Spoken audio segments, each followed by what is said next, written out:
It is the fourth meeting overall, the third in Mobile, the second time Coastal Carolina visits Hancock-Whitney Stadium. The 1-2 Chanticleers meet the 1-2 South Alabama Jaguars. You're watching Sunbelt Conference football on ESPN. Good Saturday night, everybody. Glad it is conference play. Pat Greenwood alongside Brian Gennard, and we talk about two teams with identical records here. Both teams 1-2, but the momentum is not the same at all. Coastal Carolina has struggled big time. South Alabama with 2 straight losses, but they've looked pretty good against some pretty good opponents. Yeah, they've looked really good against a couple of good opponents, but the good news for both of them, it's almost like a new season since it's Sunbelt Conference time. Well, let's take a look at our impact players, and let's start with the leader of Coastal Carolina. He's in the middle of that defense. We're talking about the team leader, Shane Bruce. Yeah, Coach Beck says Shane Bruce is the leader on and off the field. You can see right there he's got 18 tackles so far this year, 1 for loss, also 2 interceptions. This young man has the mindset, he said last week after that loss to East Carolina that, hey, so what, now what? Because it's Sunbelt play, and that's what he's interested in. Meantime, Devin Boyson, the longtime Jaguar, quickly emerging as the go-to guy for South Alabama, leading a very young receiving corps. Yeah, Devin Boyson, the team veteran. You can see his numbers right there, 19 catches, 266 yards, 4 touchdowns. That's tied for the most in the nation. He's averaging almost 14 yards a carry or a catch, and has a long one of 65 yards this year. Devin Boyson is a true leader for South Alabama. And when you take a look at the stats of how these two teams compare, it is not that far off the difference points per game. It's Coastal Carolina. They've been able to move the football, but they've either had penalties or turnovers, and that's just one thing that Coach Tim Beck has really just been overly frustrated with, is they have not been able to cash in on opportunities. Yeah, 4 turnovers last week. They were really costly against East Carolina. Like you said, they seem to drive the ball, get down to the red zone. A couple interceptions, a couple of fumbles just kind of bit them as they entered the red zone last week. And it's one of those things that if Coastal Carolina starts taking advantage of their opportunities, I think they can hang with anybody. But if you get in that same pattern tonight, this one could get away from them relatively quickly. Well, South Alabama won the toss. They elected to defer, so the Jags kicking off right to left, and that'll go over Malcolm Gilley into the end zone, and it'll be Coastal Carolina that has the football at the 25-yard line. 1st and 10 as we are ready to get conference play underway. And there's a look at Tad Hudson, 22 of 45 on the year, no touchdowns, 2 interceptions. And in fact, Coastal Carolina as a whole, no passing touchdowns. They've only scored 2 touchdowns, period, both on the ground. Yeah, and that's something that Coach Beck said, that they're really kind of going back to the drawing board. They're looking for some opportunities for some key guys tonight to get involved in this offense and really kind of get it going. Since we're in Sunbelt Conference play, it's like a new season to them as we start this game tonight. And they will do a little pitch pass to Robbie Washington coming right side, and he is stacked up and pushed back. South Alabama was prepared. They strung it out nicely, and Washington had nowhere to go. There's Javon Henderson, the guy that led the charge. Just a great push by that front of South Alabama. Kind of got disrupted when he had to just keep trailing out and just stringing that play out before everybody got there. Just a nice job of pursuit by the Jaguars. So a loss of 3, it'll bring up a 2nd down and 13. The last thing you want to do if you're Coastal trying to get some momentum is to start going backwards. We'll see if Hudson can pull him out. There's a lot of good rush. He goes down right side. The pass is complete. My goodness, what a route, as Malcolm Gilley working one-on-one with the defensive back Nehemiah Chandler. And Hudson unloaded, was able to get it to him in time. You can't ask anything else from Chandler except to knock this one down. He had perfect coverage, had his back turned, and turned at the last minute, tried to rip it out, but just unable to do so. First rush goes right up the middle. There's Javen Simpkins. He'll get across the 48, we'll call it the 46. Bring up a 2nd down and 6 as the Chanticleers are in South Alabama territory. Dominic Nicely, who was injured after just 2 carries last week against East Carolina, we understand that he is going to be available today. You got Javon Edwards in the backfield, and Dominic Nicely also in the backfield as well. So good to see him back in the rotation. Hudson almost picked off as he throws it behind the intended receiver. I think that was Blaine Myrick in coverage, and Myrick is a good story for South Alabama, the preseason Sunbelt Conference Defensive Player of the Year. He went into concussion protocol against Tulane, was unable to play last week against Auburn. We weren't sure exactly if he could get back into the rotation today. He is a difference maker for the really Jags. is, and I'm not sure if he didn't get a hand on that ball, Pat, as he kind of dropped out in the flats and showed his ups right there as he got up to try to knock that one down. So third third down, down, see him back on the field. Yep, 3rd down and 6. Got to get to the 40 to extend this drive, but may already be in 4-down territory. We're in that no man's land in South Alabama territory. There's Hudson, good protection across the middle, incomplete. Trying to get it to his receiver, dragging across behind the defense, but it was knocked away. Robbie Washington, the intended receiver. And it is no-go territory for Coastal Carolina. It looks like they will go ahead and punt it away. Yeah, South bringing the pressure right there, and kind of wonder if somebody may have run the wrong route, because you had 2 guys that were almost running just parallel slant routes right there. So it had a lot of traffic in that area, and the pass just drops to the ground. Emil Sebafunde hangs it up to Devin Boyson, makes the fair catch right at about the 10-yard line, and that's where the South Alabama offense will come out as Bishop Davenport, the guy that has been the starter this year. Gio Lopez was the starter for the Jags through spring, and then he transfers to North Carolina. Davenport got some action last year, actually played in the bowl game. And how about that? 73.4% of his passes complete. Coming into today, 9th in the country. And it's not like he's not throwing the ball either. I mean, that's the thing. He's had some great games, and you know, when you've had receivers like Boyson step up and have the performances he has, it's really helped Davenport out and get comfortable back there in that backfield. He's very dangerous on the RPO as well. This time he does give it to Kentrell Bullock, who has been the workhorse for South Alabama. He'll get a hard 2 yards as Bullock last week against Auburn, 16 carries, 57 yards, 291 yards on the season. He's gotten into the end zone 3 times. I really thought that offensive line played really well against Auburn last week as well, and they've continued all year long as the kind of the strength of this offense. But as soon as I give them some praise, we're gonna have a false start. That's the old announcer's jinx right there. False start. That's Offense. the other thing. I mean, if you start looking, 5-yard penalty, replay 2nd down. Start looking at South Alabama. I mean, only averaging a little over 20 yards a game in penalties, which that's unheard of, especially where they were. I think it was somewhere around 75, 80 last year. So really have done a good job of cleaning things up, but that one comes at an unfortunate time when you're back against your own end zone. Now a little action as Bishop Davenport throws it, got a completion, and almost got the 1st down. That was a nice job to unload to the tight end. That's Rod Gibbs. Gibbs didn't have a catch. In fact, hadn't had a catch this year. That's his 1st catch, according to my records, this season. And it brings it from a 2nd and 13 to a 1st and 10. It's just a great job of getting out into the flats, and Davenport able to get him the ball, and him just using his athleticism to tiptoe down the sideline. Back to the ground game. There's Bullock. Good blocking along the left side. He breaks a couple of tackles. Gets across the 25 to the 27-yard line. I say this every time that we see Bullock run. I almost feel sorry for the folks that have to come up and try to tackle him, because he delivers as much punishment as he takes. And they'll give it to Bullock again, and again he's got some room. 1st down and more. Bullock across the 35 to the 38. And you saw that graphic, the first drive success for South Alabama. 3 games, 3 scores. They scored on the first drive against Morgan State to open the season, a touchdown. Got a touchdown against Tulane as well. In fact, jumped out 14-0 on Tulane. And then last week on the Plains at Auburn, it was a field goal that put the Jags on the board as they trailed 7-3 in that ball game. Now, first carry we see from P.J. Martin, the New Orleans native. He'll get stacked up at about the 40-yard line for a gain of 2. Bring up a 2nd down and 8. It's a great thing with P.J. Martin, as you see Bullock kind of take himself out, take a breather, and then P.J. Martin come in, and you don't lose a whole lot. I mean, they're different runners where Bullock's more of that kind of bull in a china shop run over you, but he's got the speed. P.J. Martin, just you don't lose anything when he comes in as well. He's had a great first 3 games of the season. Might see some Keenan Phillips later in this ball game as well, as there's Boyson spotting up. There's a strike from Bishop Davenport.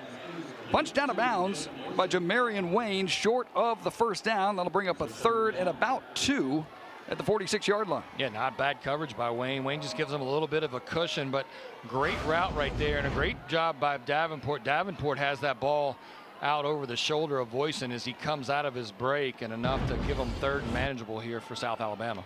Got to get just beyond the 48-yard line. Bishop Davenport will do so. He'll take it himself and should get the first down up to the 49-yard line. That's one of the things that makes Bishop so very, very difficult to defend. Here's a guy that threw for 567 so far this year, but he's also run the ball many, many times, and you just got to be prepared because he doesn't mind taking it himself. Yeah, and that was a great play call. Well, he fakes it off to Bullock and then follows him right up into the hole, and Bullock gives him a nice block as well. He'll do it all for you. Now Davenport rolling to his left. He fires a strike again. Brendan Jenkins, guy that comes down with the catch there. Second completion for Bishop Davenport on this drive. This is a great job by Davenport. He's rolling out to his left. He goes through all his progressions right here, and he's got one guy that's just curled up in the flats, and that's his outlet right there. And when nothing's available, he does it, gets a positive yards, picks up about 6 yards on first down. We'll call it 2nd down and 3 at the Coastal Carolina 44-yard line.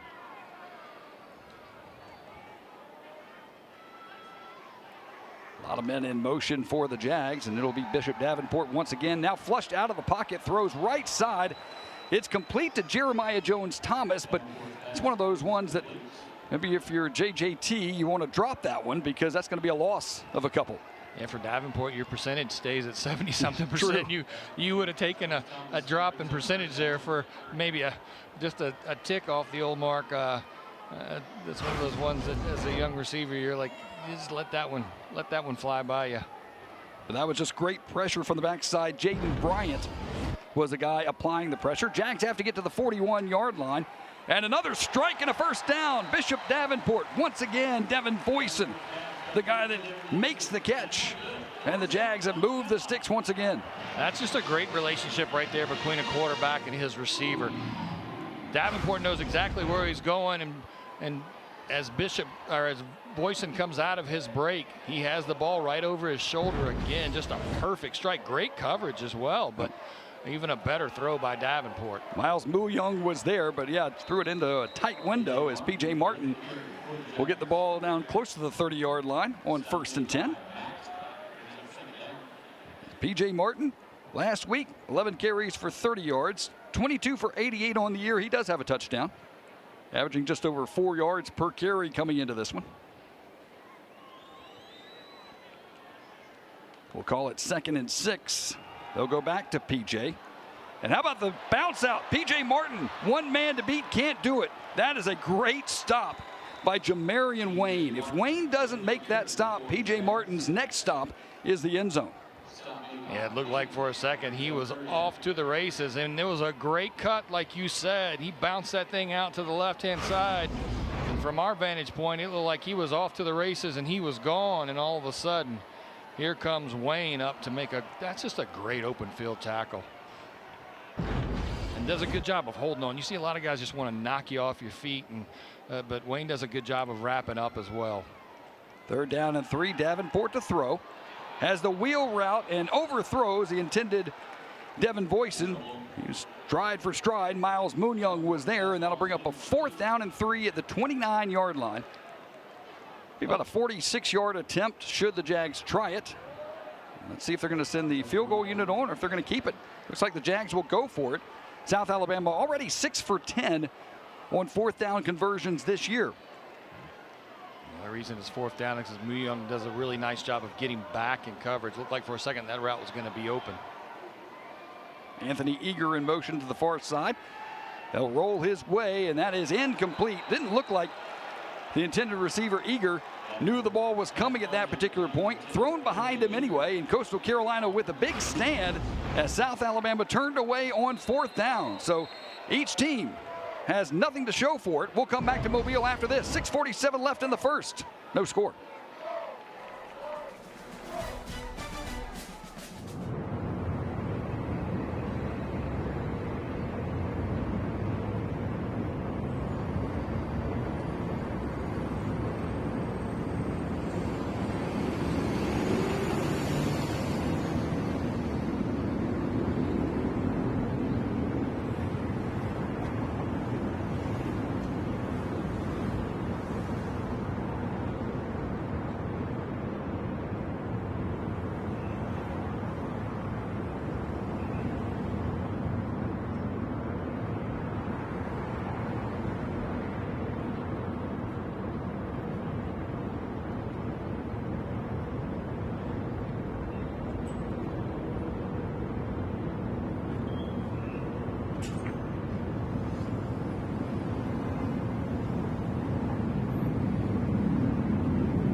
And back to Mobile, no score between Coastal Carolina and South Alabama. There's a look at Tim Beck, the head coach for the Chanticleers in his third season at Coastal Carolina. He's been at some big places: Nebraska, Ohio State, Texas, and NC State. One game over 500 so far. And of course, not happy with his team's 1-2 start so far. He said it's more frustrating than anything else because he knows how good they can be. And there's Major Applewhite on the South Alabama sideline. 3 seasons under Kane Womack as the offensive coordinator before taking the head coaching job. Second season here in Mobile, 8-8 overall record. One of the things he stressed to his team this week is you're getting a lot of pats on the back for how you played against Tulane and how you played against Auburn. At the end of the day, you lost both games. So let's not get all hyped up about what you did in a loss. What are we going to do to be more than a 6-6 team every year? A little quick swing pass to the right side, and that is Bryson Graves leveled right at about the line of scrimmage. Ty Goodwill comes up from that rover position to make the open field tackle. Yeah, but I'm with you, Pat. I'm not one of those big ones that loves moral victories, and you know, but listen, they played really well. I mean, a heartbreaker against when they came back against Tulane and missed that 2-point conversion. And I was really impressed with their poise last week in Auburn. As you know, they hung in when they proved they can hang in with anybody in the country right there. But at the end of the day, it's still 2 losses in the column. But it does have to give you some confidence in some of the things that you were doing. So 3rd down and 5 is Coastal Carolina. 0 for 1 on 3rd down so far today. The Jags moved 64 yards but came up with nothing. It's 29 yards for Coastal Carolina on their first drive. They've got to get to right at about the 40-yard line to move the sticks. It'll be Hudson to throw across the middle. Fires a strike. Bryson Graves, his second reception of this drive, moves the chains for Coastal Carolina. 1st down. Coastal. Graves does a nice job of getting right in there between the strong safety and the Blaine Myrick playing linebacker position. He just curls up right there in that little spot. And Hudson finds him as he comes up in that curl, picks up a 1st down for Coastal Carolina. Javon Edwards is the setback. There's a lot of pressure as Hudson rolls away from it, and he'll take it himself across the 50, and he'll bang his way down to the 48-yard line. That's a nice gain of 7 as the pressure was coming from the inside and Hudson able to take it outside. And Hudson not afraid to duck his shoulder a little bit as Dozier comes up to make the tackle. Hudson just dives right into it. That one incomplete, going for Graves a 3rd time on this drive. Had to rush that one a little quicker than he wanted to, and I don't think Graves had fully turned around expecting the football. So it's an incomplete pass, and that'll bring up a 3rd down and 3. Blaine Myrick out there on coverage as well. May have disrupted that one just a little bit. Simpkins set just to the left of Hudson as you see a good look at Blaine Myrick in the middle. Jags trying to turn him away as Eli Aragon in motion. And it'll be another 1st down for Coastal. Good run by Javen Simpkins. Limited to 3 games last year due to injury. But a highly recruited kid out of high school in the Miami area. And they ran right into the blitz. And if you can make that first guy miss that's in on the blitz, then you got some yards in front of you. And that time they were able to pick up the 1st down as he was able to make the first man miss. I think it was Goodwill that came in on the blitz. And we mentioned that Coastal Carolina only has 2 touchdowns this year. Simpkins has 1 of them. Now a little reverse flea flicker trying to go left side. They have some room at about the 41-yard line. So a lot of movement for about 4 yards. But at the end of the day, you got about 4 yards. Yeah. There were a lot of moving parts for 4 yards. I was looking for the guy downfield. Typically, I'm with you. There was somebody here on the south sideline that was, do you see down at the bottom of your screen? I thought that's maybe their intended first target, but you see them set up the screen to the left-hand side. But South does a really nice job of staying home and only giving up 4. Hudson again across the middle, airmails it. Good coverage there by Nehemiah Chandler. It's an incomplete pass, so they'll bring up a 3rd down. Chandler with great coverage right there and does exactly what you tell your DBs to do. You wrap with that backhand and throw that front hand up and try to knock that ball away. But Hudson actually kind of threw that one a little high and outside and unable to come up with the ball as his receiver. He's now 5 of 9 passing.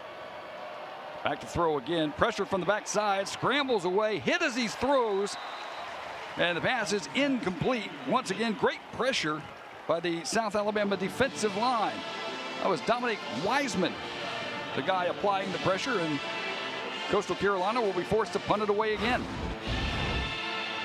Yeah, you see the pressure come right from the outside. He has to step up, and once he steps up, he steps right up into the face of Wiseman. And nice job with the outside pressure that really kind of lets your defensive tackle then step up and make the knockdown.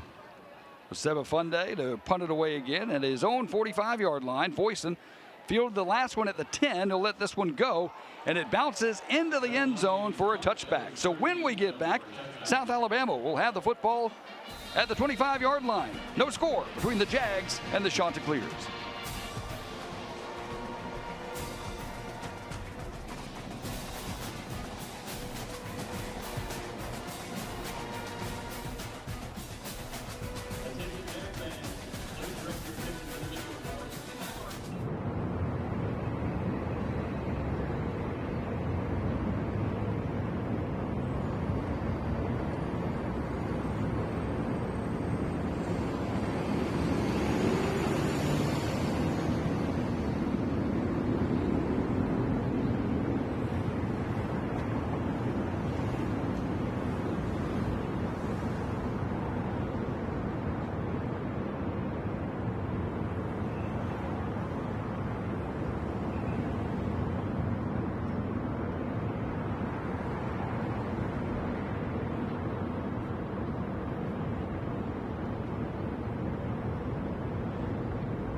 Defensive coordinator Jeremiah Johnson in that defensive huddle for Coastal Carolina. The defense has played actually okay for Coastal Carolina. The offense has been struggling a bit. In fact, last week, no points scored for that Coastal offense. First time being shut out since joining the FBS in 2016. And against East Carolina, the final score was 38-0, but it was a 10-0 ball game at halftime. And you could tell the defense just kind of ran out of gas by the time it was all said and done.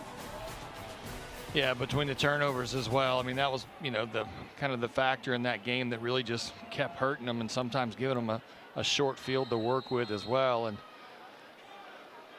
when you look at leaders like Bruce on the field, it's one of the things that just kind of frustrated him all night long, as well as you could hear in the post-game press conference. Keenan Phillips, the third running back we've seen for South Alabama, ducks his head, spins his way to the 28-yard line. Phillips, 8 carries for 26 yards last week. He's got 58 on the year, just shy of 4 yards a carry. Phillips, just a sophomore out of Bainbridge, Georgia. Talk about a pretty good running back room with P.J. Martin, Kentrell Bullock, Keenan Phillips. Got Chris Holyfield also in that running back room. Is Phillips just shy of the first down. Needed to get to the 30. He'll get it to the 29.5. Bring up a third down and about 1. And South loves to pull those offensive linemen and lead you up into the hole. That first carry, Davis does a nice job of kind of clearing space out for his running back. They'll hand it off again. This time squirts past the 30-yard line. Didn't get much, but got just enough. Did Keenan Phillips. First down, South Alabama. And the Jags move the sticks for the 5th time today. Good first drive that was turned away on a 4th down at about the 30-yard line. But that offensive line of Hubbard, Hale, Preciado, Wiggins, Davis, coaches say that's the best offensive line that South Alabama has had in a long, long time. Phillips again gets the carry. He'll get about 5 there, up to the 35. And He'll hit the back right there. The offensive line, that's one of those positions that gets no credit whatsoever. But when you have a good offensive line, I don't care what you have behind you, you can do some damage offensively. Yeah, it's been nice to see. I mean, even if you look at that percentage that Davenport has, a lot of that is because he's had time to throw the ball. He can kind of survey the field, go through his progressions, and all that is because of that offensive line. 2nd and 5, there's Kentrell Bullock, and he has stood up in the backfield. Nice job with the blitz. Coming from the left side, Dante Lunan, the guy that met Kentrell as he was trying to go right side. And that'll bring up a 3rd and 5. And that shows you the speed of Lunan right there, as he's able to loop all the way around and come back from the backside and make that tackle. On the season, the Jags are 36% on 3rd down. They are 3 of 4 today. They have to get to the 40-yard line as we're under a minute to go here in the first quarter. Bishop, time, right side, makes the completion, but short of the sticks. Now, a lot of whistles, and there are flags back at about the 24-yard line. There's going to be a penalty, I believe, on South Alabama. Yeah, you got a holding call right around the 26-yard line. I think they'll decline this on force a 4th down. Replay. I guess not. They'll go ahead and take it as the hold is on Ethan Hubbard. And so that'll make it about a 3rd and 15. As a second penalty assessed on the offensive line. Hubbard on the right side. He's your right tackle. Top of your screen. Looks like you just got the arms too wide. So now the Jags have to get to the 40-yard line on 3rd and long. Pressure once again dumped off across the 30 to the 35. It'll be about 4 yards shy as Kentrell Bullock makes the reception, but it'll be a 4th down for South Alabama as the Coastal defense holds again. And there's another flag on the field. I don't see it, but they've got to be, because the way they're having discussion must be on South, because they're over there talking too. Illegal formation. Yep. Offense. More than 4 in the backfield. Penalties decline. 4th down. Jeremy Parker is your head referee today, so that one is declined. And so the punting unit will come on for the first time for South Alabama. We'll see Alexi Polkinen to boot it away as Coastal Carolina's defense has held firm. Bryson Graves is the returner. He'll camp back at his own 20-yard line. Polkinen averaging about 38.3 yards a kick, but that's in part because he had one against Tulane a couple of weeks ago that he shanked off his foot for about 4 yards. Otherwise, he booms them like this. Long of 55. That one backs up Graves to about the 11-yard line. And that is where Coastal Carolina will take over. So there's another flag right there at the 39. Yep. Pat. We'll hold and see what the flag's going to be. Right now, it's Coastal Carolina football. Kick. Holding. Receiving team. 10 yards from the kick. Be 1st down. So they'll back Coastal Carolina up just a bit when we get back. No score between the Chanticleers and the Jags. Back to Mobile after this on ESPN+.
Knowlton Tower on the South Alabama campus. That's the largest tower in the state, by the way. That spire on top makes it a little bigger than the capstone in Tuscaloosa. There's a beautiful South Alabama campus as we're back in Hancock-Whitney Stadium. No score between the Jags and the Chanticleers. Coastal has punted twice. South Alabama punted once. And they turned it over on downs on their first drive. As you see Ty Goodwill looking at Tad Hudson and the Coastal Carolina Chanticleers running the last play of the first quarter, twisting and turning his way up to the 11-yard line. That's a good run by Dominic Nicely, and that will take us to the end of the quarter. So no score for Coach Beck. He'll see if his offense can get going as we start the second quarter in Mobile. Back after this on ESPN+.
Hancock-Whitney Stadium in Mobile. No score between the Chanticleers and the Jaguars as we are ready to start quarter number 2. The Chants backed up at their own 11. Points by quarter coming into today, pretty much what they were coming into today. It's the same as it is now. South Alabama, 24 points in the first quarter, none for Coastal Carolina. But look in the first half.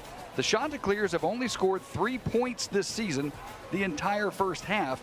In fact, if you look at their scoring offense, they're averaging 6.7 points a game. That is dead last in FBS.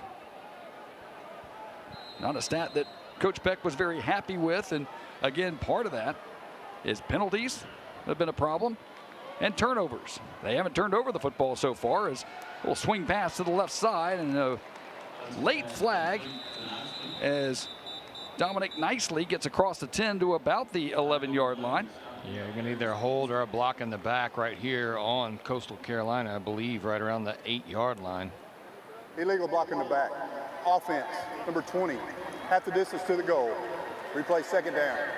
So they're going to get Javon Edwards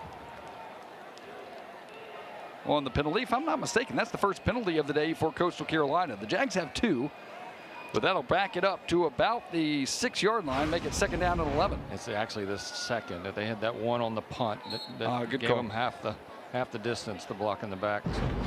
So Edwards getting into the back of the defender, so second down and long.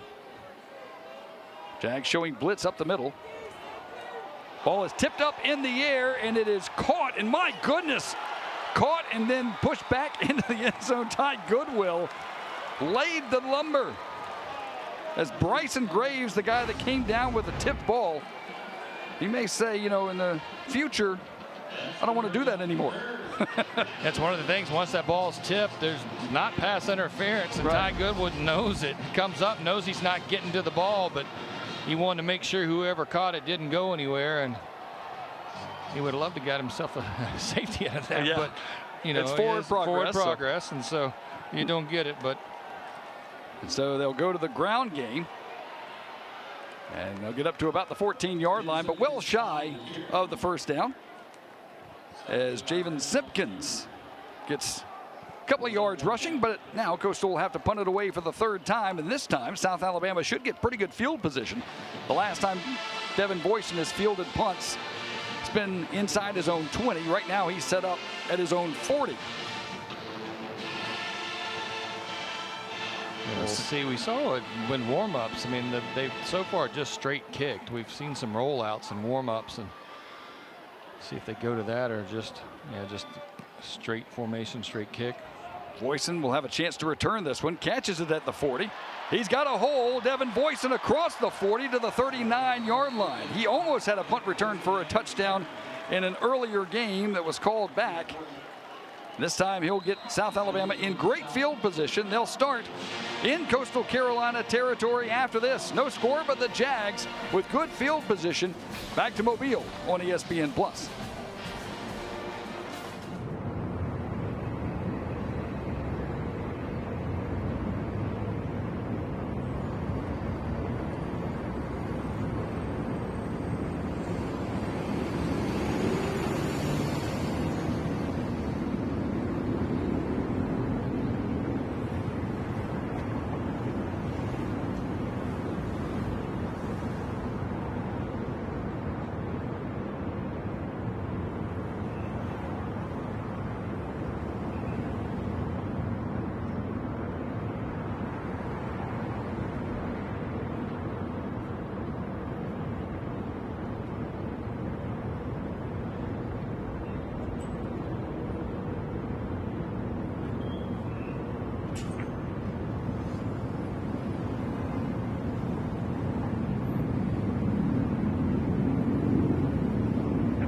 Pat Greenwood, Brian Gennard, and our ESPN crew back in Mobile, Alabama on the campus of South Alabama. The Jags, best starting field position by far today. Coming into today, 28 points a game.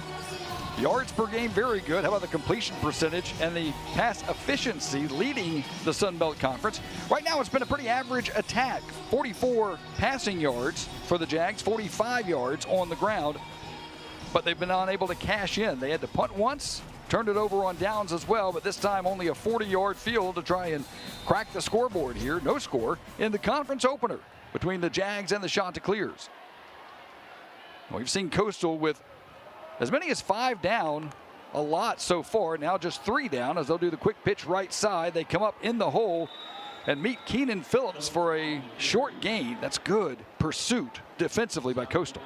Yeah, really nice job there from that linebacking core as they do a good job of just coming down the line. Not necessarily getting that far into the backfield, but a really nice job of pursuit down the line and using that sideline to their advantage as well. Gideon, Bruce, those are your guys that really anchor down that linebacking core. Now this time Bishop under pressure. Devin Voisin makes the catch, makes a move, but can't make 2 or 3 moves. As again, a modest gain. We see Wyatt Gideon out there again as Devin Voisin doesn't get much. That'll bring up a 3rd down and about 5. Yeah, you'll see him right here. Just put the brakes on, let the first guy go by, and then I think it's Robinson that comes up and says, no, not going to fall for it. Not actually, it wasn't Robinson. It was Wayne that comes up and makes the tackle there for Coastal. Jaden Bryant was the guy that got into the backfield and forced a quick throw by Bishop Davenport. So 3rd down at 5. Jags have to get to the 30. Davenport right side. Incomplete as he threw it just short, trying to get it to Brendan Jenkins. Jenkins was open, but that was a long throw. And Jenkins unable to come up with it. Good coverage by Muyong, and now South Alabama will punt it away. It's a great name, Muyong. You want us to be kind of, I think about it saying booyah when you say Muyong, but you know, that's when he makes a big hit, this would be a fun name to kind of stick in there. But yeah, that one just, as you said, a long throw all the way across the field, trying to hit the receiver as he comes out of his break, but that ball about a yard short. Pulkkinen inside his own territory, and that'll go well into the end zone. So a touchback will give Coastal Carolina the football at the 20-yard line. Time for a commercial break. We'll see if either of the offenses can get on track. No score right now between South Alabama and Coastal.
Was in mid territory for Coastal Carolina. Last time on the first drive they went for it. This time they decided to punt.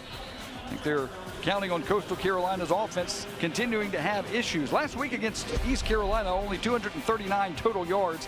Here are the numbers to begin this ball game. That's last in the conference. Points per game. Completion percentage is 53.4. Yardage under 300 a game. Right now, Hudson 6 of 11 passing, as you get a good look at Javon Edwards in the backfield. And South Alabama will take their chances defensively, trying to push Coastal Carolina back. That defense has kept them in the ball game so far today, as South Alabama's offense hasn't been able to do much either. There's Hudson flushed out of the pocket. He's going to go deep. He's got some accuracy. He's got a receiver, and it is incomplete. That was Ty Goodwill in coverage, and he knocked it loose. Well, that was a strike to Malcolm Gilley. But that was great coverage on the backside by South Alabama.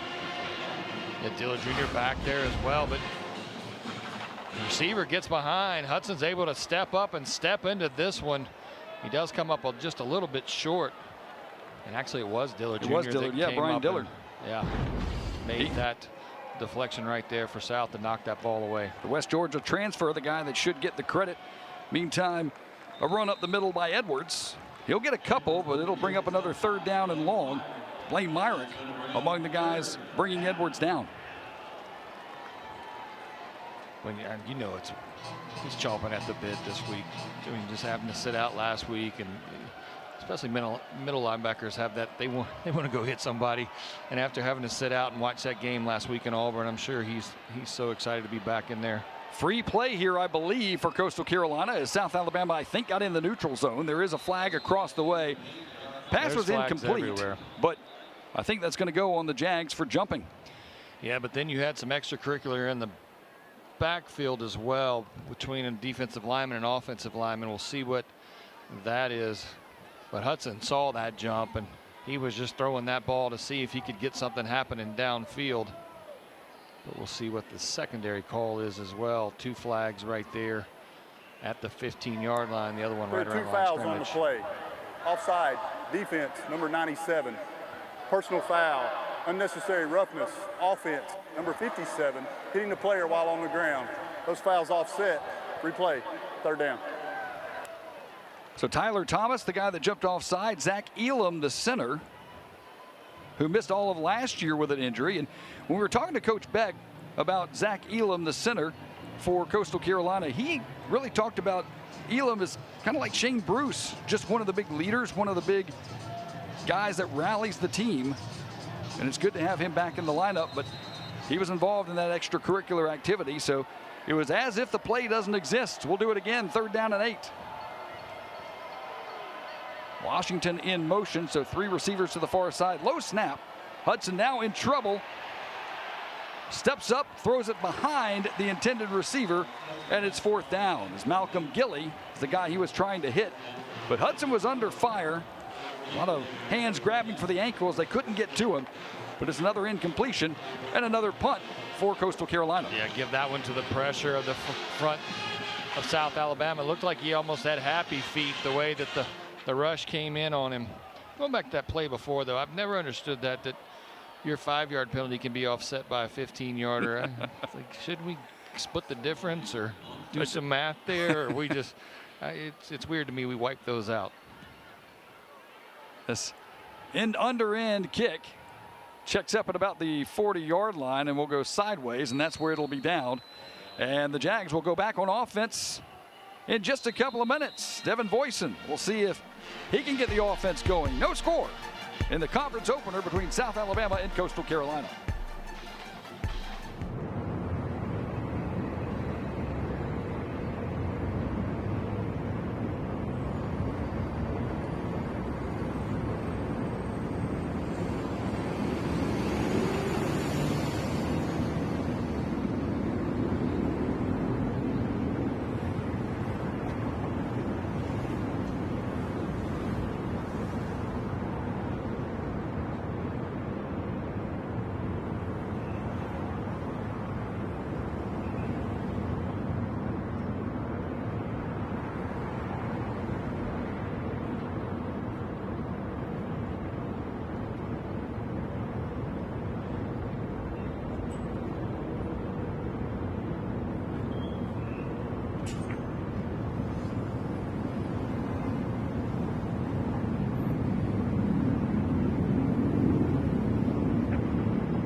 It is Extra Yard for Teachers Week, and here's a look at what South Alabama did to honor that. Indian Springs Elementary School was the school honored this year. $1,000 to the school and $100 to one of their teachers, an Amazon gift card to be used for school supplies. And, you know, in this world of NIL and everything else, it's sometimes easy to forget that these are student athletes. And a lot of these kids, especially on the South Alabama team, 21 from the Mobile and Baldwin County area, so they know what it's like to give back to the community, and that's what Extra Yard for Teachers is about. Good to see them back in the community. First down and 10 for the Jags. Davenport, quick throw to Devin Voisin. He is eaten up immediately after a modest gain. Once again, good closing speed by Miles Muyong. Still a gain of 5, though, for the Jags. Yeah, but that's one of those setup plays, right? You hit Voisin on a quick one. If he can make a move, great. If he can't, you pick up 5 yards, and then maybe you come back to it later with a pump fake and then send Voisin downfield. Back to the run game, Kentrell Bullock trying to move the pile. And he'll get about 3 yards up to the 48-yard line, bring up a 3rd down and 2. Yeah, just tough sledding right there through the middle for Kentrell Bullock. We haven't seen him hemmed up much, but a nice job. Dante Lunan comes up and makes that tackle there for Coastal Carolina. Bullock 5 carries for 20 yards. 3rd down and 2. They'll give it back to Bullock, right side. His second effort gets it across the 50-yard line and a 1st down for South Alabama. 6th time the Jags have moved the chains offensively, and they get back into Coastal Carolina territory.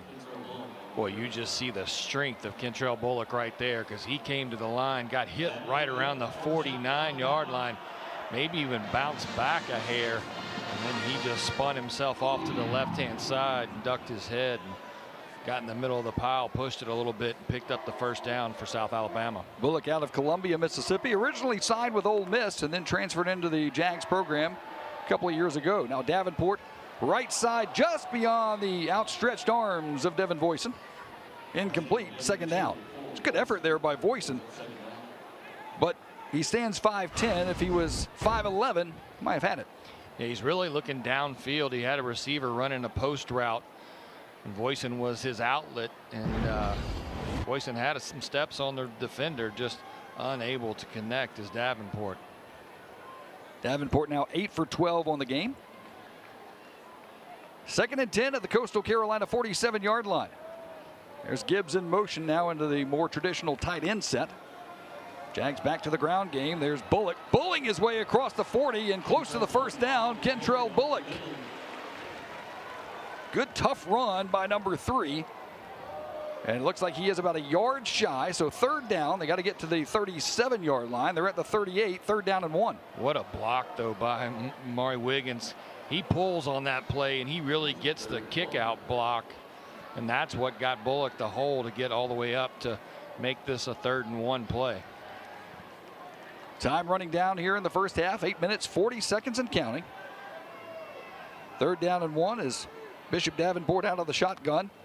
And it'll be Bishop taking it himself, hit at the line of scrimmage, but falls forward as Shane Bruce was the guy that got him in the backfield, but Davenport able to lean forward and get another South Alabama 1st down. Boy, you're doing something when you're Davenport and you win that battle against Bruce right there, because he's one of the best in the conference, and he came up and looked like he was going to be able to fill that hole, but Davenport does a nice job of just kind of squeezing out of it and getting himself to the 35-yard line to move the sticks for South Alabama. That's a tough run. 1st and 10 at the Coastal 35-yard line. Little pitch pass to Anthony Eager. He's got speed if he can find the outside, but he can't. That's bottled up nicely. Dante Lunan, one of the guys that turned him back in. And if you let Anthony Eager get outside, you're in trouble. Coastal knew that and didn't allow it. Yeah, we've seen that play work for South Alabama several times this year, but Coastal does a great job of getting penetration upfield and just kind of stringing it out and bringing them down for a 2-yard loss. Once again, 3 down linemen, 5 in the box. So the Jags will go to the run. Well, nice shift by P.J. Martin. Left side, he's got a hole. P.J. Martin into the end zone. Loose football. Did he cross the plane first? And who recovered it if he didn't? Anthony Eager is down there. think Coastal So is Dre came up. Pinckney. Oh, nope, They're going to call it a touchdown. It is a touchdown for South Alabama. Anthony Eager, the guy that recovered it in the end zone. P.J. Martin got it there. And finally, the zeros off the scoreboard as the Jags get a fumble touchdown. in the field of play, recovered by the offense. Result of the play is a touchdown. So they say P.J. Martin did indeed lose it before he crossed the plane. But Anthony Eager, the local product from McGill-Tulane Catholic High School, was there to pounce on it. And he was wrestling with Dre Pinckney and able to take it away and put the Jags on the board. Yeah, I think everybody can kind of settle down a little bit, because I have a feeling they're not going to be kicking this one really quick, as they take a look at it. Several looks at this one. Nope, they got the word. It's a touchdown.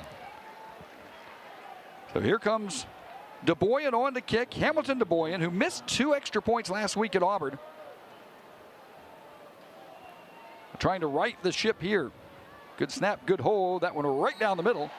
And the Jags on top 7-0. We'll keep it here as the South Alabama offense finally gets moving and gets moving consistently enough to put it in the end zone. No, it's just a great run right there by Martin. He's able just to bounce it out to the left-hand side. You'll see right here, he gets it, gets up to the hole, and then just put a great jump cut to the outside. Then it's a foot race. And you'll see the ball punched out right there. Boy, it stays in bounds, but a heads-up play by Eager to jump on that. So 2 kudos there. Number 1 to Miles Muyong, who never gave up on the play. He's the one that punched it out at about the 2-yard line. And then Anthony Eager, the receiver, who is downfield blocking. You know, it's easy once you see a running back that's off and running, it's easy to say, you know, I'm just going to let him go. But Eager didn't do it, and he was in the right spot at the right time. And South Alabama on top 7-0. All right, so here's my question to you. For Eager, does that go down as a rushing touch? How do you? It does. How do you score that? You score that as a rushing touchdown for Eager, huh? You do. It was a late play. Well, so wait, so how far was his rush? Good question. I'm going to say 2 yards. Okay. 8-play, 60-yard drive.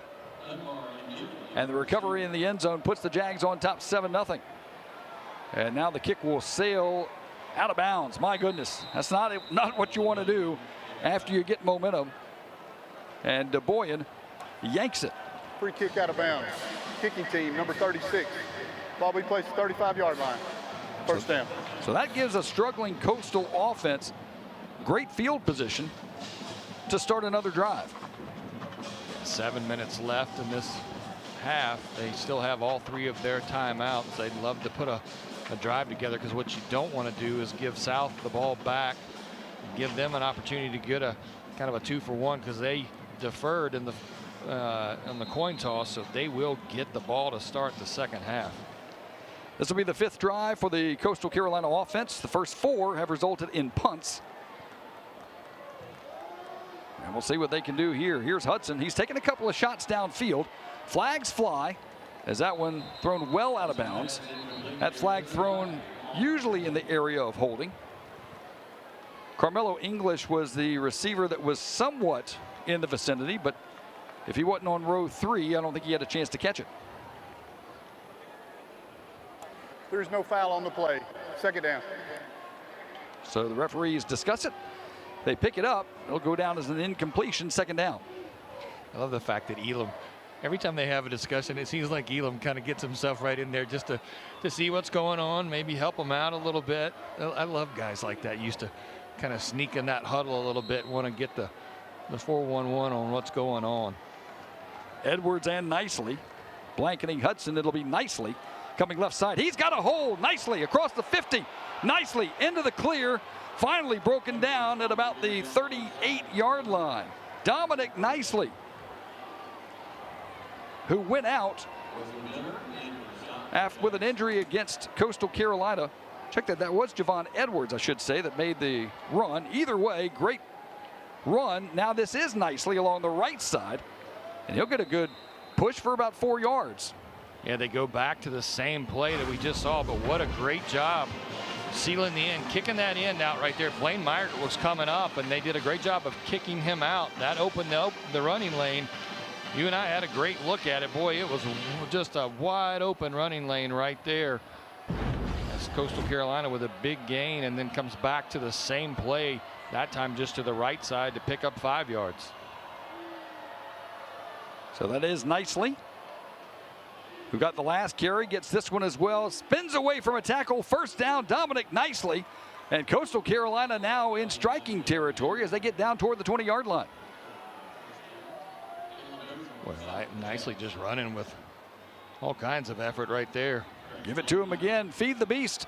This time he is stacked up right at about the line of scrimmage.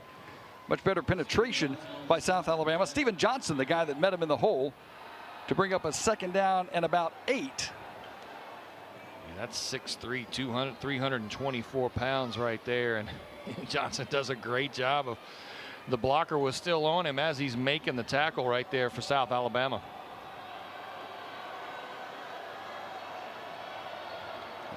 Now Edwards is the setback along with Hudson. It'll be Hudson going right side, going into the end zone. Is that caught? Yes, it is. Touchdown, Coastal Carolina. Good strike. Malik Mega got inside the defense, just inside the pylon. The first touchdown of the season for Coastal Carolina in the first half, and the first passing touchdown of the season for Coastal Carolina. It's the strike from Hudson to Mega. Coach Beck said that he was sticking with Tad Hudson. He liked what he saw out of him last week other than the turnovers, and he does a great job right here. He's got one-on-one coverage on the outside. He throws it right to the pylon where his man can make a play, and it's touchdown for Coastal Carolina, and the point after is good as well. We got a 7-7 ball game. So after no score between either team in the first quarter, a couple of fireworks here in the second. South Alabama had a fumble right around the goal line, recovered by Anthony Eager to go up 7-0. And then the strike from Hudson to Mega, 6 plays, 65 yards. Extra point is good, and we'll keep it here. It's a 7-7 game.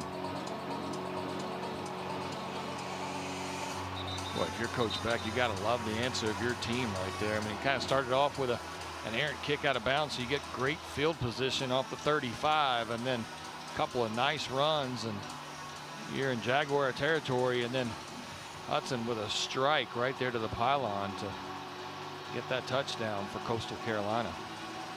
Philippe LaForge will be the kickoff specialist for Coastal. Got Kentrell Bullock up and Micah Woods back to receive the kickoff. 5 minutes, 8 seconds to go first half as the teams have traded touchdowns. It's 7-7. Now LaForge will drill it well beyond the scope of what Micah Woods can do. And it'll be a touchback in South Alabama football at the 20-yard line. 25-yard line, I should say. 1st and 10. There's a look at Coach Beck. That last play, 6 plays, 65 yards. And if this Coastal offense can get going, we've seen what the defense can do. It's not a bad defense, and it's not a bad offense. They just haven't been consistent with it. Yeah, and that's what, Bruce talked about, and also Coach Beck, is that, they want to have short memories. They don't care about what happened the first 3 games. It all starts with Sun Belt play. Their goal was to win a Sun Belt conference, and that journey starts today and with conference play. 1st and 10, Jags at their own 25-yard line. There's the give to Phillips with a huge hole. Keenan Phillips, one man to beat. Across the 40, across the 30, finally tracked down right at about the 20-yard line. Keenan Phillips explodes for the South Alabama offense. There's a nice answer right there, isn't it? I mean, what a hole by that offensive line. And Keenan's in the back, or in the secondary quick, and then trying to zigzag to make some guys miss.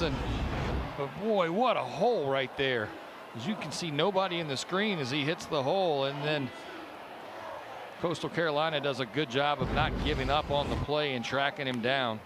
54-yard run by Phillips. He's held to about 4 here, but gets it inside the red zone for about a 2nd and 6.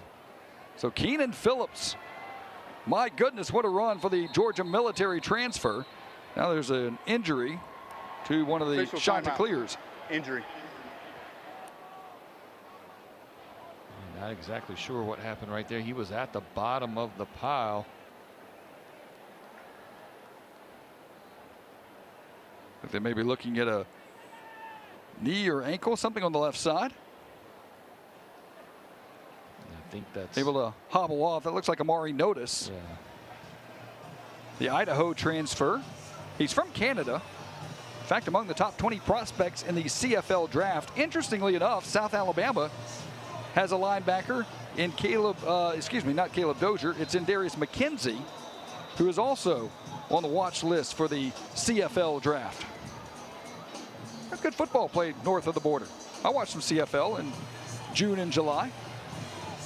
Any sport you can get a running start like Yes. that. That's what scares me is the goalpost. It reminds me of the old days, you know. I'd be the guy that finally got a touchdown and run smack into the goalpost and knock myself out. But you got a 20-yard end zone. You gotta love it. I could still mess it up. Eager in motion. They'll give to Phillips, right side. Phillips across the 15. Good hard running down to the 14-yard line. That'll bring up a third and about 3. As Keenan Phillips has been the workhorse here on this drive. 3 straight runs have put the Jags within striking distance. They've got to get to the 11-yard line to move the chains. There's Rod Gibbs in motion this time to the more traditional tight end spot. It'll be Phillips again, and Phillips close to the first down marker, and I believe he got it. Had to get to the 11, and yes, he did. Gets to the 10-yard line. First down, South Alabama. But it's just a nice job of blocking again by that left side of that offensive line. And then we've got an injured Jaguar on the play. I didn't see exactly what happened. It looked like he was coming off the field and then just kind of laid down there. Looks like that's Malachi Preciado, who's the starting center for South Alabama. He's a Purdue transfer. And at least according to the depth chart, Adrian Griffin would be the guy behind him. But Preciado anchors that very strong offensive line for South Alabama. Davis, Wiggins, Preciado, Hale, Hubbard. They've been really, really high on South Alabama's offensive line this year. And so far, got 171 yards rushing. Trying to see where Preciado was in that pile. Yeah, he's right there. He gets rolled up on. I don't know if it's his arm. See how he's kind of got his, well, no, but he's immediately starts tapping himself out, and then he got about almost to the sideline and then just lays down. You hate to see that. That young man, he's had a really good start to this season. He is holding that arm against his body. Here's hoping that the Jags will get a chance to see Preciado back in to the lineup. 6'2", 294 redshirt junior. There's a look at big Jordan Davis, the left tackle. He's 6'5", 305. As the Jags have first and goal right at the 10-yard line. You know, a lot of people just, think about the center position. It's just the guy getting the ball back, right? No, it's the guy that's also walking up to the line of scrimmage, pointing out the blocking schemes, letting everybody know what's going on. And for South Alabama, looks like they've moved Wiggins over to the center position now. Yep, Amari Wiggins is the guy, and there's a low snap immediately. Bishop Davenport falls on it at about the 18-yard line. And you got Wiggins, who is typically your left tackle. Not used to the shotgun snaps. That one just never got off the ground. And then Davenport smartly just falling on it as he had Jamarian Wayne bearing down on him. So now you got second and goal at the 17. Ground game, left side, Bullock with a stiff arm. Kentrell Bullock inside the 10, back to the original line of scrimmage. Maybe gets one more. Yeah, I think he actually stepped out right around the 9-yard line. Not for a second, he got all the way, but great kick out block right there. And then a stiff arm gets him around the corner. But he does step out right around the 8.5, 9-yard line. So you got third and goal at the 9-yard line. McCrumbie with the kick out block right there that sprung Bullock.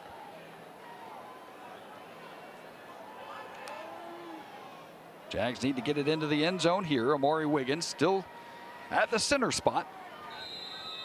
And now a whistle and a timeout as we have hit the 2-minute timeout. So the Jags were looking at the clock. They say we'll take the timeout with them. Exactly 2 minutes to go. Jags inside the 10. We'll see what they do when we get back.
Well, on this drive, Keenan Phillips put the Jags in pretty good position. So far, a 6-play, 66-yard drive that's taken 2.5 minutes. Phillips with a 54-yard run.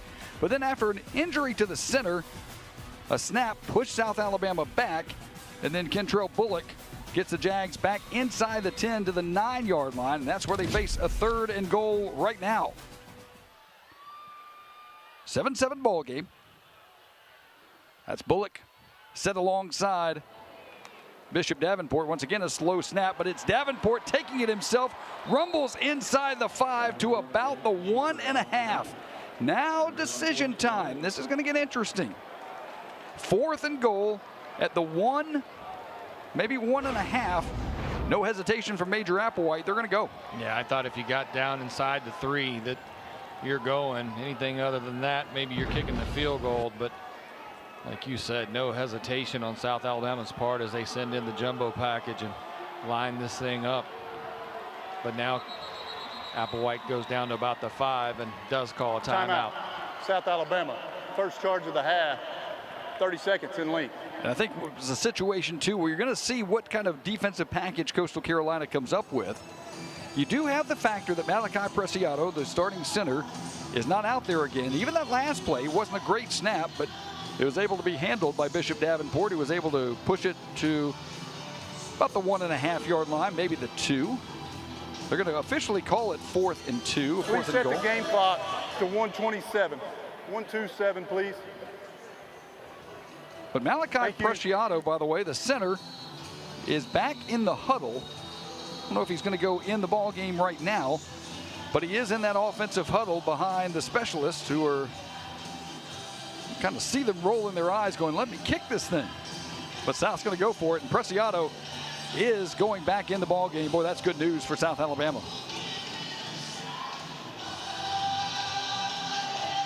Yeah, that's good to see right there, because the last couple of snaps, the first one almost rolled back, and the second two have been off to the left and low a little bit. Davenport's done a really nice job of being able to manage those and keep this drive alive for South. So 4th and goal at the 2. McCrumbie in motion. Bullock, the carry. Bullock, the touchdown. South Alabama punches it in on 4th down. That's just that offensive line right there, Pat. That's just a great push by that offensive line to give Bullock just a little slither he needed right there on the left-hand side. You pull a couple of guys, lead him right up into the hole, and it gives Bullock just enough room to get himself into the end zone. And a South Alabama touchdown. Now Hamilton DeBoyan on to kick the extra point. 1 for 1 today. Good snap, good hold, and right down the middle. And that's a big touchdown for South Alabama.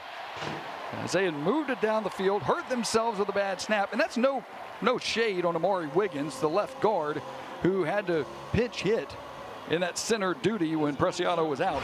Boy, and it's hard to come in cold like Yes. that, too. But what a great job. What a kick-out block right there. And just a nice job of getting up in the hole. That's McCrumbie again. Trent Thomas was in there as well. He had too many people to name who led the way for Kentrell Bullock, who gets into the end zone now for the 4th time this season. There's a shot in the booth. There's Pat doing the push-ups as we get ready for kickoff. Could you do a push-up like that? Not that, no. No. I can do normal push-ups, but I don't think that guy's normal back there. Not going to lie. Malcolm Gilley. We went to get a few more people if we're going to hold you up like that, yes, too. Got that right. Malcolm Gilley is back at the goal line. Now, Coastal Carolina still has 3 timeouts to work with. Minute 24. And their confidence has got to be, I mean, the last drive, Hudson was spot on, had some really nice throws, and for them to come out and get that first passing touchdown of the year, boy, their confidence level has to be really kind of sky high right now and ready, chomping at the bit to get back out there and get another shot at it. Much better kick this time by DeBoyan as Gilley will field it 2 yards deep in the end zone. He's going to take it out of there, and he is stood up and pushed back at the 15-yard line. That's Christyle Caldwell. He's a linebacker by trade, and you can tell by the way he made that tackle at about the 15-yard line. Yeah, that's one of those ones you hadn't had a chance to return any of them. The one that was out of bounds, one went over your head, and you get the opportunity, and you're chomping at the bit to go, and Caldwell comes down there and makes a great open field tackle at the 15-yard line. So given that field position, let's see what Tim Beck and his offensive coordinator Drew Hollingshead decides to do here. 4 down for South Alabama. They lead at 14-7. They will give it, no, it'll be Hudson taking it himself. And doesn't have very far to go. Gets maybe a yard before he is stacked up and pushed back. And the clock will continue to run. It looks like Coastal may wave the white flag here and say, let's go into the locker room. Although they do get up to the line pretty quickly. Ed Smith, the 4th, comes right up the middle right there in that nose guard position to stop Hudson. That young man's a load at 6'3", 296. It'll be Simpkins. A little hesitation, and Simpkins across the 30 to the 31-yard line. First down for Coastal Carolina. Boy, he was about a half a step away from being off to the races right there for Coastal. So given that, you start the wheels turning just a bit. There's Hudson looking for a receiver all sorts of time. Gets it to Simpkins in the flat. He will fall at about the line of scrimmage, maybe a loss of 1. But they have all 3 timeouts to work with, and they finally do not call that one. I thought I saw the sideline motioning for a timeout. They don't. It looks like they'll go into the locker room. That's interesting. After some positive momentum, get it to the 31-yard line. I thought they may try to take a couple of shots. Instead, they will walk it into the locker room. So no score after 1. Had some fireworks here in the second. 2 touchdowns by the Jags, 1 by Coastal Carolina. And we go into the halftime locker room with a 14-7 ball game. South Alabama in the lead. Halftime festivities from Mobile, Alabama coming up next as the Jags and Chanticleers in the conference opener. There's a touchdown pass by Coastal, answered by Kentrell Bullock.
At the University of South Alabama Mitchell College of Business, you'll receive more than an exceptional education in business. Our students learn to collaborate, think critically, and solve problems on a regional, national, and international scale. We prepare students to build organizations and relationships that lead to success. We emphasize theoretical and practical learning opportunities through rigorous coursework and internships. And we engage with the larger community to connect our students to professionals in every field. The Mitchell College of Business is one of the few business schools to earn the prestigious accreditation of the Association to Advance Collegiate Schools of Business. We push further in our academic pursuits, helping our students discover their potential and change the world around us. We discover and create new methods and innovations. We engage in diverse learning experiences and connect with our community. We explore extraordinary opportunities to improve lives and advance our world. We build deep connections that lead to meaningful and productive partnerships. We study problems and issues and work together to solve them. At the University of South Alabama's Mitchell College of Business, we welcome the blue sky thinkers, bold risk takers, and big playmakers who want to start something today that they'll be proud of tomorrow. Innovation is not just what we do, it's who we are.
When I moved to Mobile, came to South, and I joined the marching band, I had no idea that we would be marching in a true Mardi Gras parade.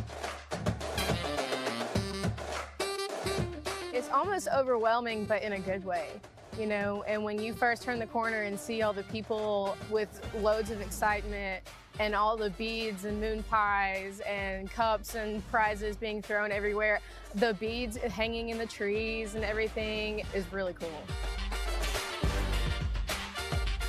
Seeing the culture of Mardi Gras in Mobile and the excitement and the celebration and the party and having a good time and be able to tie that together with marching band, because to me marching band is always a good time. It's always fun. So being able to tie that in with the tradition of celebration at Mardi Gras is truly the best pair. The South experience has been nothing but fun to me. Between practicing and performing with the marching band and coming from engineering classes throughout the day has all tied together to be a great experience. Being in the mechanical engineering department at South Alabama has given me a wide array of different experiences between taking classes in structures and also mechanics, as well as hands-on labs doing different testing and then building different things. Whenever you're doing math and science in grade school, you always ask yourself, when am I ever going to use this? When am I ever going to have to do this in real life? And that's what engineering is. Engineering is the application of math and science into real life. And so you get to see all that unfold in front of you as you get higher into your degree program, and to see how everything applies to the real world. And I'm going to be able to do that when I graduate. South has given me so many opportunities between, the engineering program and being able to apply the knowledge that I'm gaining, and being in the marching band and connecting with other students who also value music as much as I do. And what South really means to me is overall a great community, great connections, and full of tradition.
And there's a look at the South Alabama campus in Mobile. We got a good one. It's halftime. South Alabama on top of Coastal Carolina 14-7. Pat Greenwood, Brian Gennard back in our broadcast booth.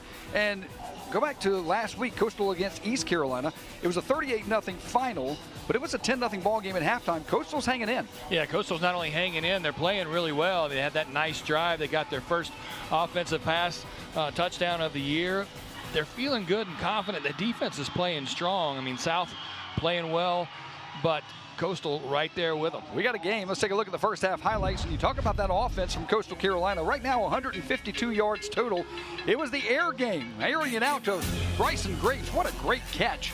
First quarter, no score between the two. But then South Alabama finally cracks the scoreboard. P.J. Martin along the left side fumbles it at about the 2-yard line, but Anthony Eager is there for the recovery and the touchdown. 7-0 South Alabama. There is that touchdown pass you were talking about. Hudson to Mega. It's 7-7. But then Keenan Phillips, my goodness, what a hole. 54 yards to set up a 4th down and goal for the Jags. And you give it to the big bull, Kentrell Bullock, into the end zone, and that is where we are, 14-7 at this point. Yeah, if you really look at these stats, to me, the difference has been the offensive line play of South Alabama, where they have 181 rushing yards, leading to those 228 total. Only 47 in the air for South, 54 for Coastal. 2 of 6 on third downs. South Alabama 6 of 10 on third downs, and time of possessions really heavily favored to South Alabama. And the Jags will get the ball to start the second half. That's coming your way next from Hancock Whitney Stadium.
Back at Hancock-Whitney Stadium, it is 14-7, South Alabama with the lead, and the Jags will get the ball to start the second half. Hey, reminder, folks, get all of ESPN college football all in one place with the all-new ESPN app.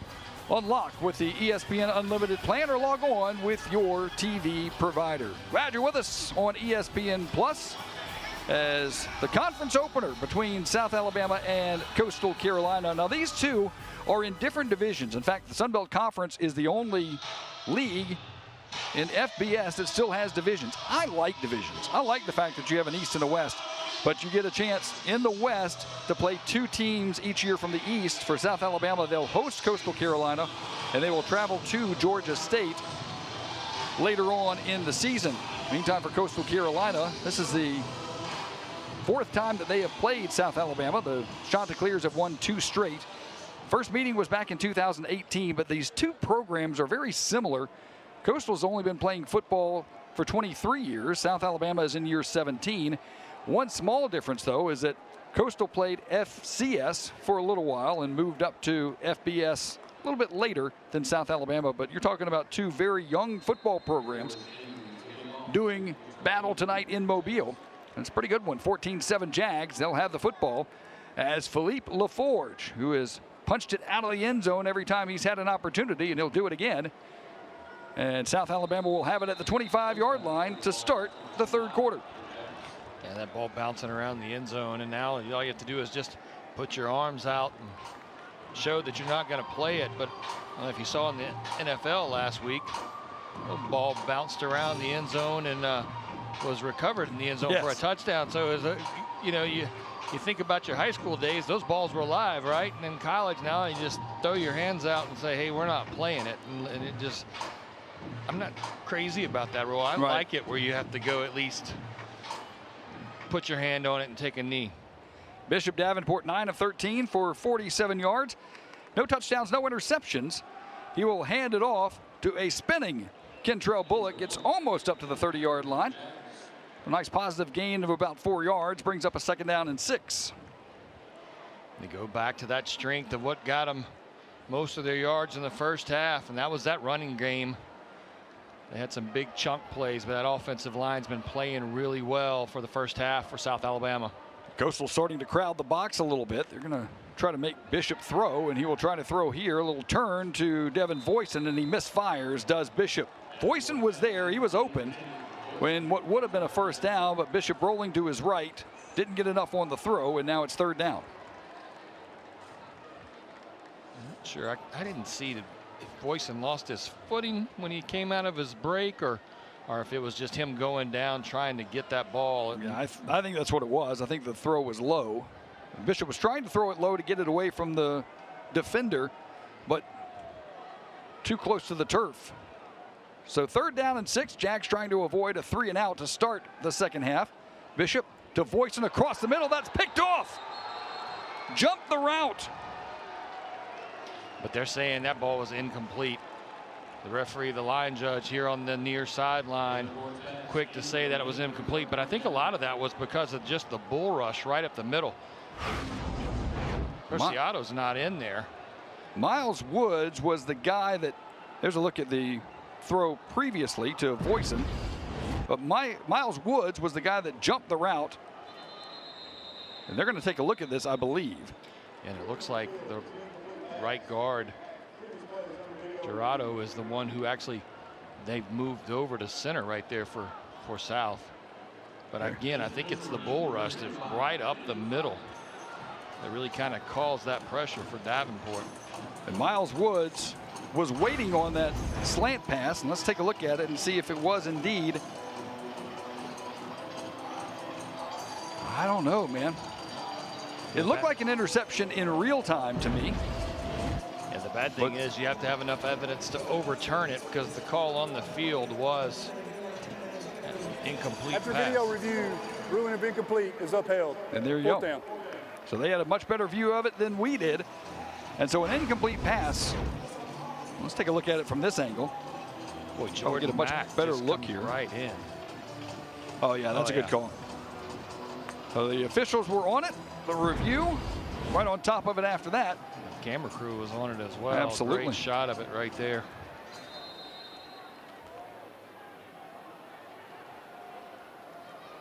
So Bryson Graves back to field the punt from Alexei Polkinen, as he'll stand at his 15-yard line. Alexei shanks it. He did this against Tulane as well. Almost the exact same position on the field as well. Right. As he shanks it to the right by the sideline. And you're going to talk about maybe a 10-yard punt. And great field position for Coastal Carolina, as they'll take it at their own at the South Alabama 36-yard line. They actually mark it all the way out to the 40. Make it to the 40 now, yeah. But either way, what a start for the field position for Coastal. As Polkinen used to booming him, but he shanked it twice this year, and this one could hurt. Simpkins is the recipient of the play fake, now all by himself. First down and then some. Brooks Johnson, his first reception of the day, as you had Simpkins clearing it out, and then Johnson curls back underneath. Nobody accounted for him. First down, Coastal Carolina. Yeah, he just sneaks out in the flats, and nobody goes with him. I mean, just wide open. Ty Goodwill going to come up from that safety position to make the stop.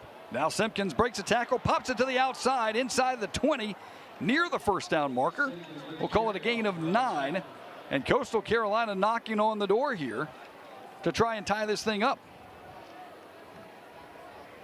Really kind of worst case scenario for South Alabama. It's an offense that struggled the first 3 games, and then they get their first passing touchdown, and then right before the half had a couple of really nice runs, and they're probably feeling more confidence than they've had all year long as that Coastal Carolina offense, as they continue to move the ball. So second down and 1.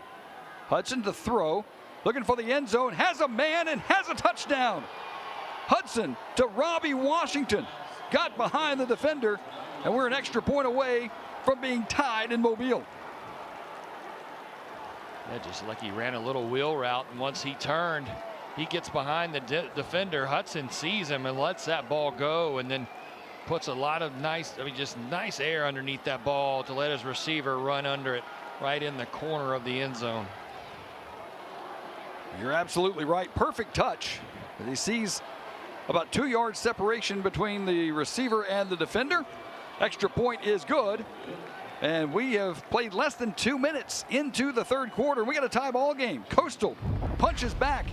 The Chanticleers. Touchdown pass, Hudson to Washington, 14-all.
But South Alabama went 3 and out.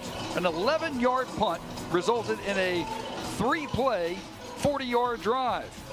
It was Robbie Washington who will finish it off after some really good offensive plays by Coastal Carolina. In fact, we're able to show the whole drive. It only took 3 plays. Nice little touch pass to Washington in the end zone. And it all started with that 11-yard punt after the Jags went 3 and out. And it is a 14-14 game here in Mobile. You know, one of the things that Coach Beck told us, Tad Hudson hadn't played a game since high school. Really hadn't started a game and really had action. He's a redshirt sophomore, and that game last week was the first time he'd been on the field in a couple of years, and that young man's getting some confidence tonight and playing really well. He did get a chance to play in the Myrtle Beach Bowl and then got the start last week against East Carolina, but you're right, not a guy that has had a ton of playing experience. Meantime, Bishop Davenport for South Alabama behind Gio Lopez still got a decent amount of playing time. And like Hudson, Davenport got a chance to play in South Alabama's bowl game and was actually the Salute to Armed Forces Veterans Bowl MVP, leading the Jags past Western Michigan. But right now is Davenport 9 of 15, 47 yards passing. And he has his Jags 1st and 10 at the 25-yard line. Well, play fake, and now across the middle, and that one is picked off. Going the other way. Left side, interception, and the guy that almost got the interception last time seals it here, Miles Woods. Miles Wood just sitting back and kind of watching the quarterback's eyes. I don't think Davenport ever saw him back there. He's looking at the slant route the entire time. He throws it, and he's kind of watching the board right now to see the replay to see exactly where Woods came from. And Woods just undercuts the route as he throws it right to him.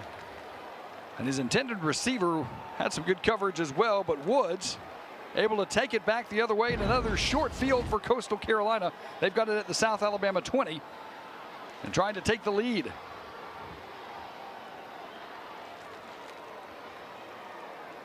Dominic Nicely is the setback next to Tad Hudson. 1st and 10 at the 20-yard line. There's Washington in motion. Thinks about going to him, goes the other way, and it's dropped. Trying to get it to Brooks Johnson. Hit him in the hands, but falls to the turf. Incomplete, 2nd down and 10. Yeah, probably not a bad thing he didn't catch it, because I don't think he would have gone far, maybe even lost a couple yards. They fake to the receiver out on the right-hand side, and they set the screen up to the left, but the Jaguars do a good job of kind of sniffing it out and being right there to defend it. Well, we've seen this formation a lot tonight. Edwards to the right and Nicely to the left. It's Edwards with a big hole. Edwards, one guy to beat. Tripped up inside the 5-yard line, and Javon Edwards puts Coastal Carolina on the door. Boy, what a great job by the left side of that offensive line, just opening up a huge hole right there. Give it to Edwards again, and Edwards fighting toward the goal line and pushed back. Blaine Myrick is the guy that met him near the goal line to push him back. But it's 2nd down and goal. Here's that play before, just a nice open hole. Blaine Myrick kind of with a dive and stop to slow him down. Wallace Jr. finishes him off, and then a short run right up the middle. So 2nd down and goal from the 2-yard line. Coastal trying to regain the lead. Hudson will pitch to Nicely, and he is pushed back. Wesley Miller was waiting for the pitch, and he takes Dominic Nicely, pushes him back, and now we got a 3rd and goal from the 7. Wesley Miller's in the backfield so fast that the tackle they pulled to go out to try to block him, he avoids that, kind of takes him with him. And Nick Del Grande was the guy tasked with trying to catch up to Wesley Miller, but Miller had too much speed.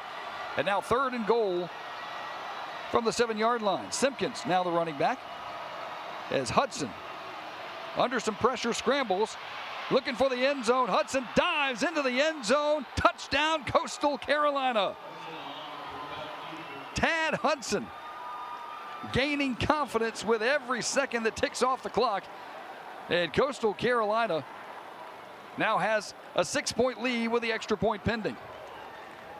That's just a great read right there by Hudson. He drops back. He starts going through his progressions. He doesn't see anybody, but he does see the middle of the field wide open. And then he gets to the goal line, knows he's going to be met with pressure, leaves his feet around the 2 and lands in the end zone.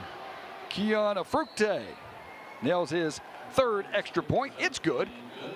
And it's 21-14, Coastal Carolina with the lead in Mobile. The Jags have had some issues. Coastal Carolina has taken advantage. The Shots with the lead.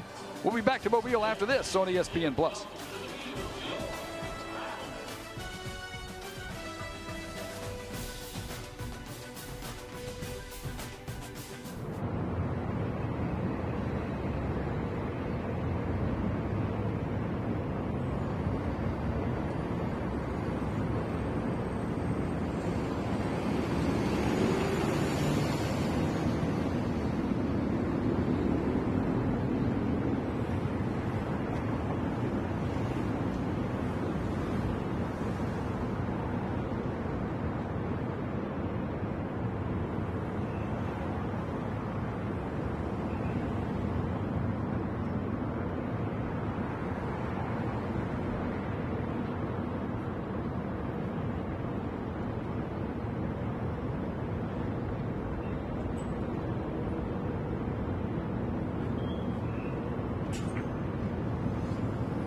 Well, Miles Woods is a safety, sophomore from Grayson, Georgia. Almost had an interception on the previous drive. Wasn't able to field it cleanly. Next drive, no doubt about it. He climbs the ladder, goes the other way for the interception, puts Coastal Carolina in great position. They score the touchdown, and the Chanticleers in Sun Belt Conference openers won 2 of their last 3, and they're looking pretty good right now. They won at Georgia State back in 2022, lost to the Panthers in 23, and then beat Old Dominion last year 45-37. And the Shots have shocked the Jags with 2 quick touchdowns. We haven't played 5 minutes yet in the 3rd quarter, and it has been a bad punt, an interception, and South Alabama, as Major Applewhite likes to say, South Alabama beating South Alabama.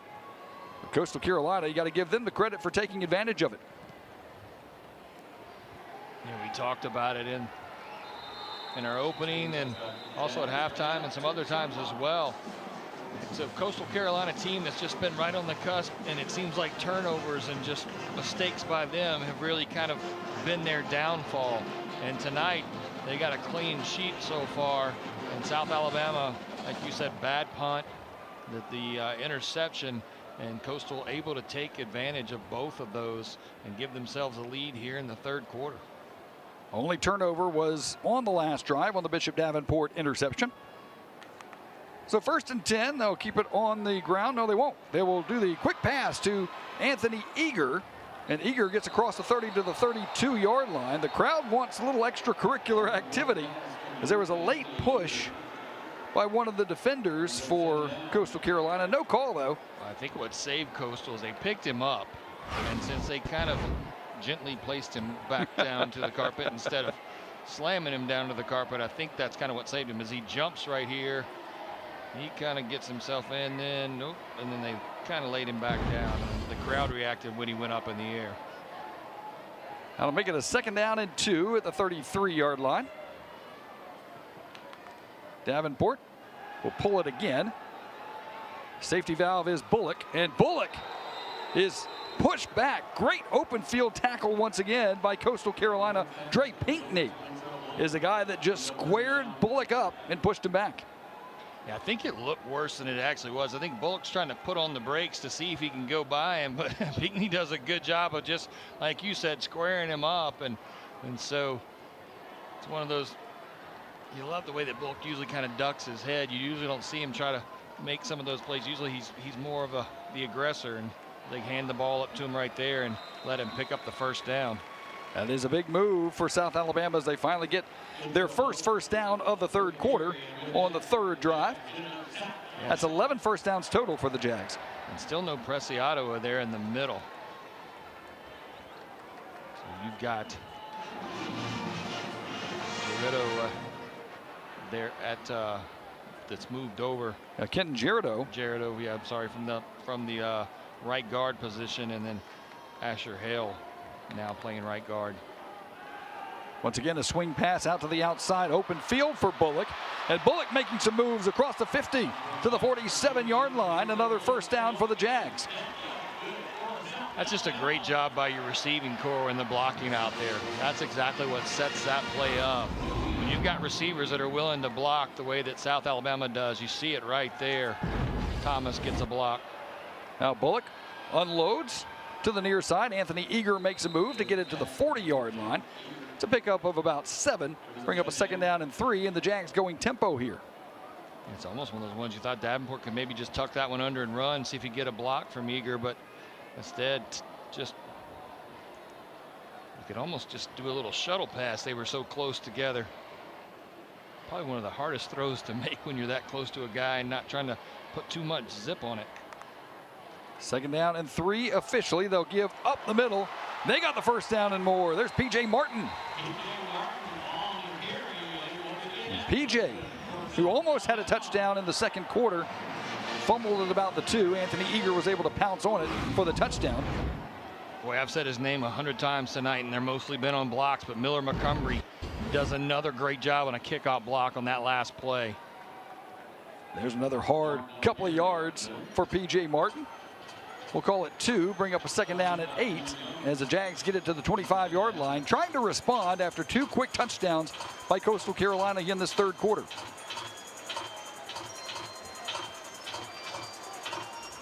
Well, if you want to get on a coach's good side, be a receiver that can catch the ball, but also not afraid to stick your nose in there and block for somebody as well. Martin bounces to the left. Stood up at about the 22-yard line. So positive yardage, but still about 5 yards shy of the 1st down to bring up a 3rd down and 5. Big hit there by Zamarian Gordon. 36 tackles last year for the Chanticleers. 16 tackles coming into tonight. Martin kind of made a nice little jump cut to the left, and then when he slowed down again, Gordon just kind of zeroed him up right there around the 23-yard line. Jags will now go 5 wide. Nobody in the backfield. They're going to the end zone. Anthony Eager, the intended target, knocked away and flags. Lionel Whitaker was the guy in stride with Eager, but it was a question of did he get in to Eager's body before the ball did, and the officials say yes, pass interference. Yeah, I think the problem was he didn't turn his head back. Whitaker just kind of staying right there with defense. Number 4. Half the distance to the goal. Automatic. He's running stride for stride, and you'll see it right here as Davenport does a good job of making that throw, putting a little air under it. Whitaker never looks back, and so as Eager slows down, he kind of gets up in his body, and that's where the flag comes in. So that'll result in the 1st and 10. 15-yard penalty.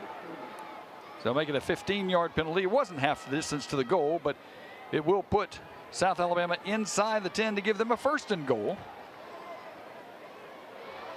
Or at least that's where they've spotted it now at the 8. And it looks like that is indeed where they will go. 1st and goal for the Jags at the 8. Martin still the running back. The big body's up front. It'll be Martin dancing through the middle. P.J. Martin down to the 5. Well, what a response by South Alabama offensively. You got to finish this drive, but after 2 miserable plays, the Jags now knocking on the door trying to tie this thing up. 2nd and goal at the 5.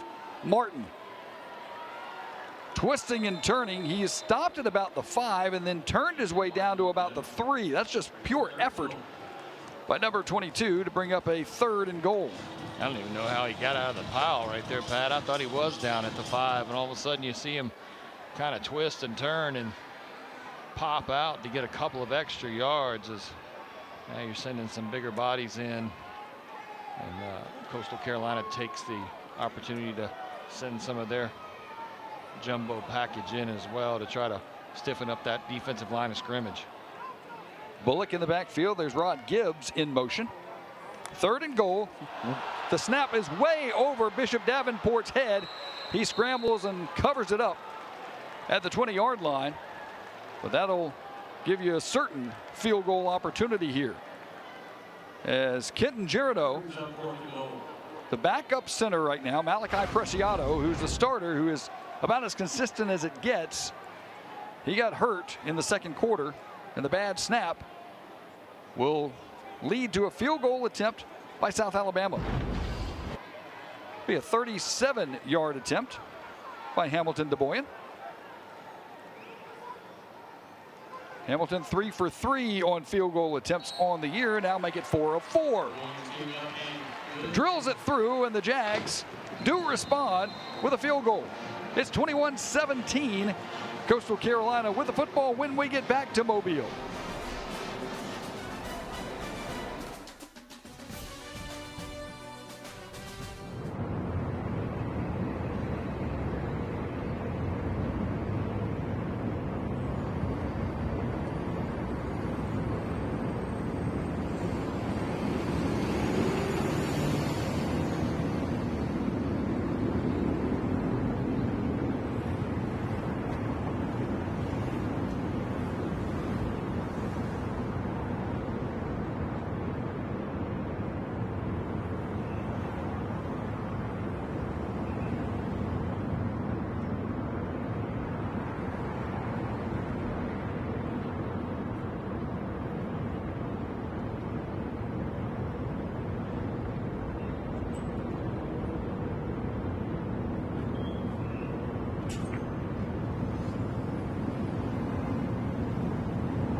It's 21-17. The field goal from Hamilton DeBoyan brings South Alabama closer in the Sun Belt Conference opener.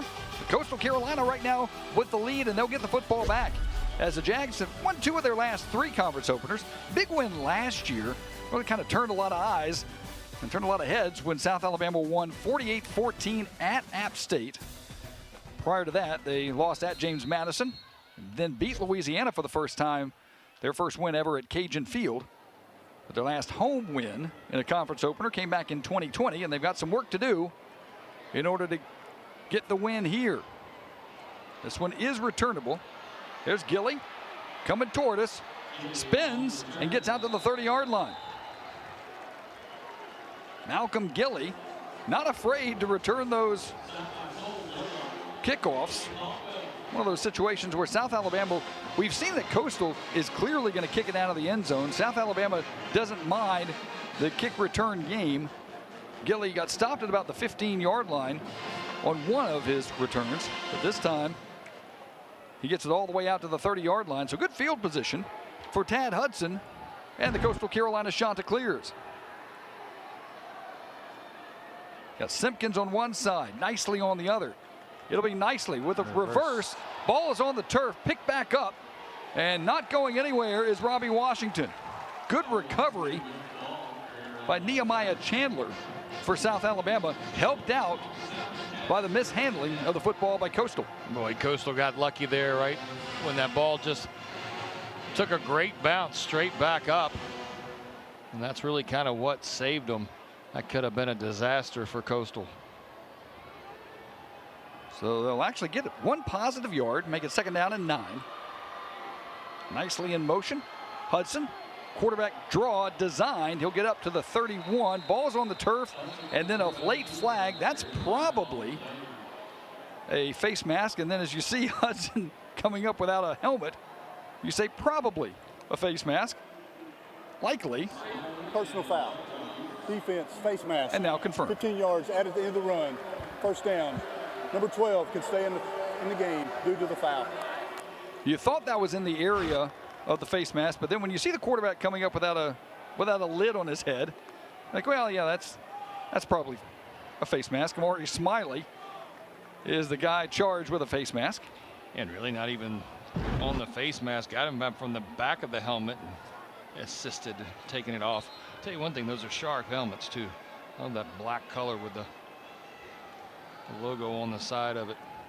Hudson throws it behind Nicely. Incomplete. It'll be 2nd down. So now Hudson throwing 50% on the night. He's 10 for 20, 85 yards, but he does have 2 passing touchdowns. Well, more importantly, he's taking care of the ball. You know, he does have 10 incompletions, but he's been able to take care of the ball, whether it be when he's running the ball or also in his passing game as well. No turnovers tonight for Coastal Carolina. 2nd down and 10. There's Nicely. Will push his way up to about midfield after he's met in the hole by a couple of South Alabama defenders. Brings up a 3rd down and about 7. It's Mike Harris, the transfer from Baylor, one of the guys in. As you see, Tad Hudson, he's done what he needed to do.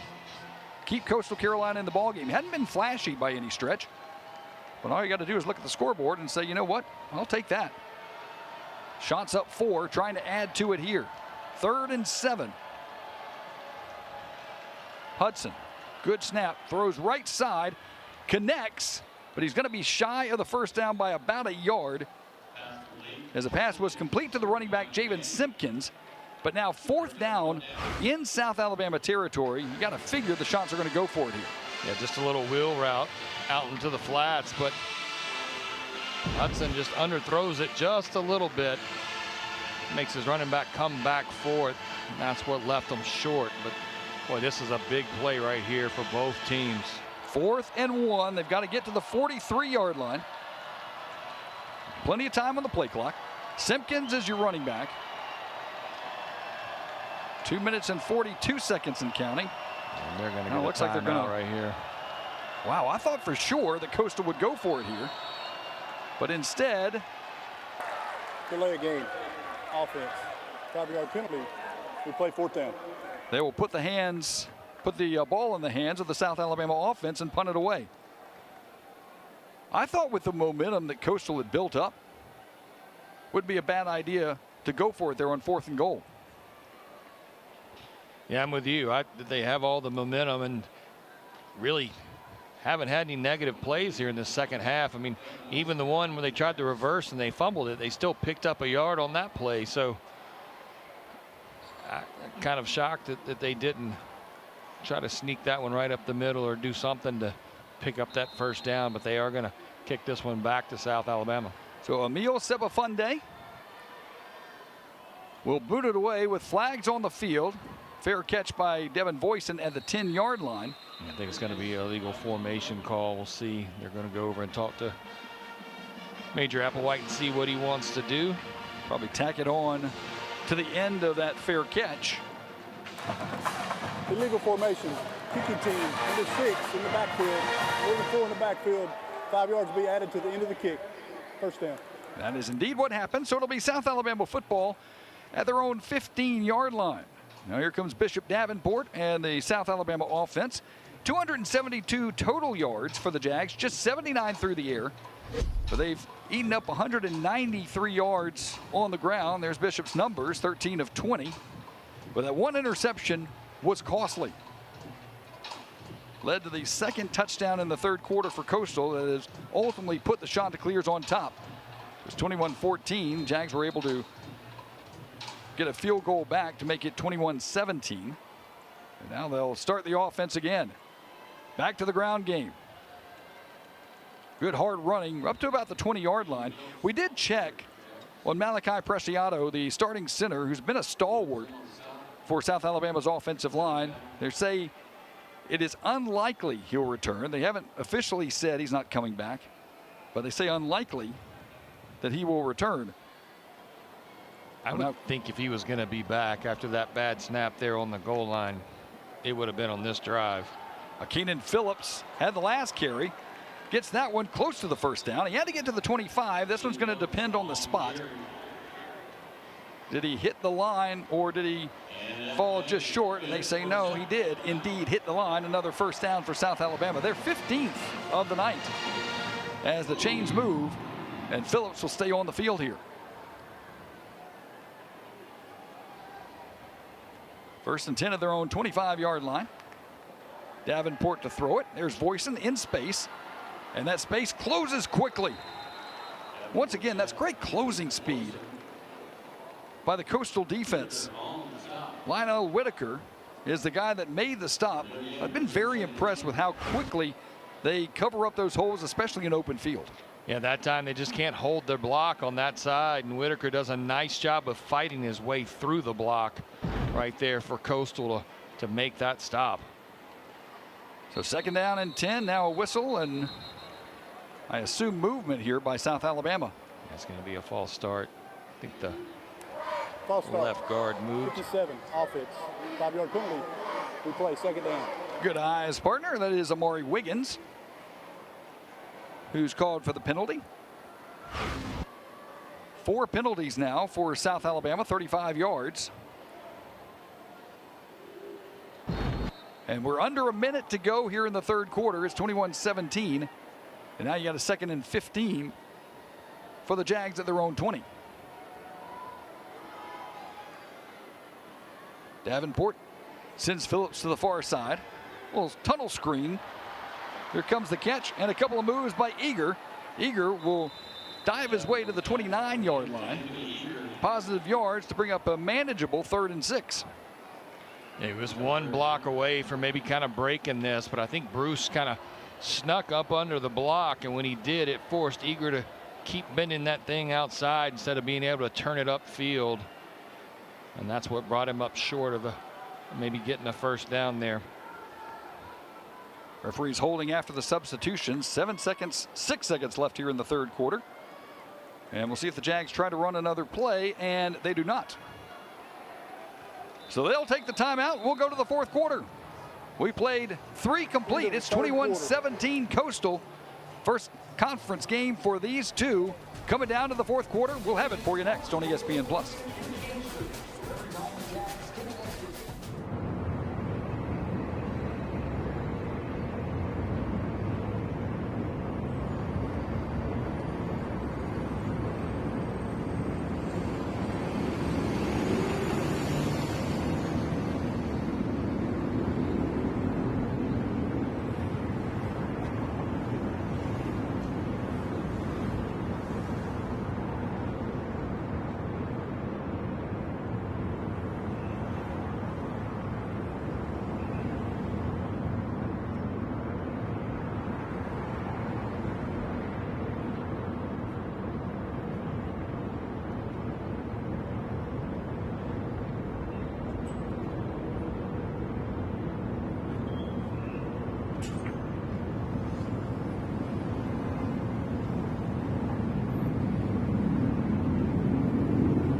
Well, it's been a Coastal Carolina kind of weekend here on the South Alabama campus. This was Thursday night.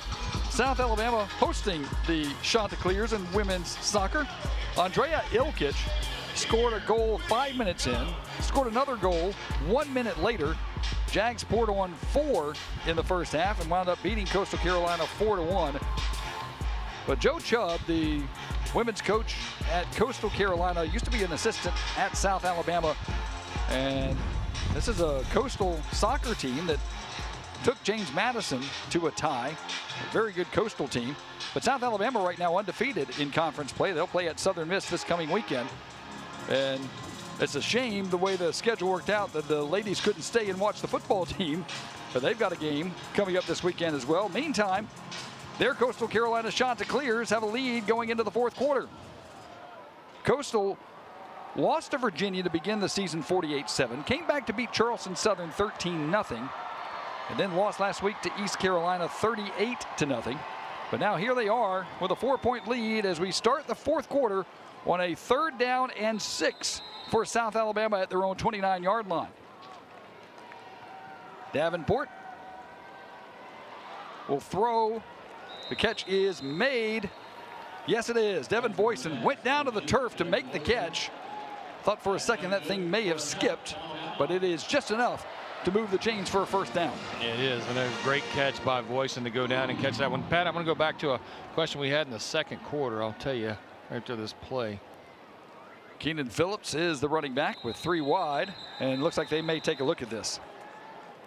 The ruling on the field is a catch. Previous play is under video review. So it was a low throw, and there are often times where you need to throw it low because of defenders. This was not one of them. As Boyson was by himself, but Devin had to go down to the turf to make the catch. Let's see if this thing skipped at him. Hard to tell from that angle. Might have a decent shot of it from the other end zone. But remember, the ruling on the field is the fact that it's a catch and a first down. So you're going to have a lot of evidence to overturn it. Otherwise, it'll be upheld. This is probably the best angle we're going to have. Yeah, I think Boyson gets his hands under there. Yep. I hate to say anything. I'm 0 for 23. Great camera work. That was a great job by the camera. As always. Right there. So I go back to one we had reviewed earlier. Didn't take this long because they were buzzed down from up top. But when Anthony Eager recovered that fumble in the end zone, it does go down as a 0-yard rush for a touchdown. But you see it here and super slow. Let's see if he gets his hands underneath this thing. Yeah, I think he does. Yep, they are going to indeed uphold it. 1 for 23, baby. Good catch there by Boyson. Good camera work by our ESPN Plus student camera crew, doing a great job. Yeah, and it's the first down for South. And you. Thank you. Brian Gennard. Yeah, 1 for 23. Up in the booth. You're always on top of the replays. I usually I've got to learn just not to say anything at all. And my record won't get any worse. So 1st and 10. Davenport back to throw. Pressure from the far side. He's got a man wide open. That's Boyson. Devin Boyson on the long strike, and the Jags are deep in Coastal Carolina territory. We've been waiting for it all night long. He had a long of 65 earlier, I guess against Auburn, wasn't it? And then all of a sudden, boy, they come out of that review right there, run Boyson on a straight post route, and Davenport does a great job of laying this ball out to him. And now they'll give it to Keenan Phillips, and Phillips working his way inside the 15 to the 13. A 43-yard strike to Devin Boyson. He just laid it up there, and Boyson had beaten the 2 defenders and was able to make the long completion, the first chunk play we've seen offensively from South Alabama. Yeah, they've had a couple on the ground, but the first one from the air definitely tonight. And you just wondered when Boyson was going to get behind everybody and Davenport find him, and it was right then. 2nd down and 6. It'll be Davenport to Eager, and led him just a little bit too much. Anthony couldn't haul it in. Not sure he would have gone very far anyway, because Miles Woods was right in Eager's hip pocket. I'm glad you were watching it, because I was watching P.J. Martin being led around the other end thinking one block and he's in the end zone, and you're talking about eager. And so I changed my field of vision to the other side of the field because it was a great play fake. It took me with it. Jags have to get to about the 8-yard line. 3rd down. Davenport will take it himself, loses his footing, gets back to about the 15-yard line. And you would assume that'll set up another DeBoyan field goal attempt. And here he comes. Boy, it looked like for a second he was going to squirt right there through the middle, but Jaden Bryant does a nice job of getting Davenport by the ankle and kind of really grabbing him before he got his momentum going. This will be a 33-yard attempt for Hamilton DeBoyan. He already has 1 field goal to his credit. This one would bring the Jags within 1. Lexi Pulkkinen is the holder. Good snap, good hold, but it is on the way, and it is wide right. He pushed it. And so with that, we'll keep the score 21-17, and we'll go to break. It's Coastal Carolina still on top. They lead 21-17. The Shots have the football when we get back.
Well, Devin Boyson with a great catch to put South Alabama in action. Boyson has 7 catches for 77 yards along a 48 right there.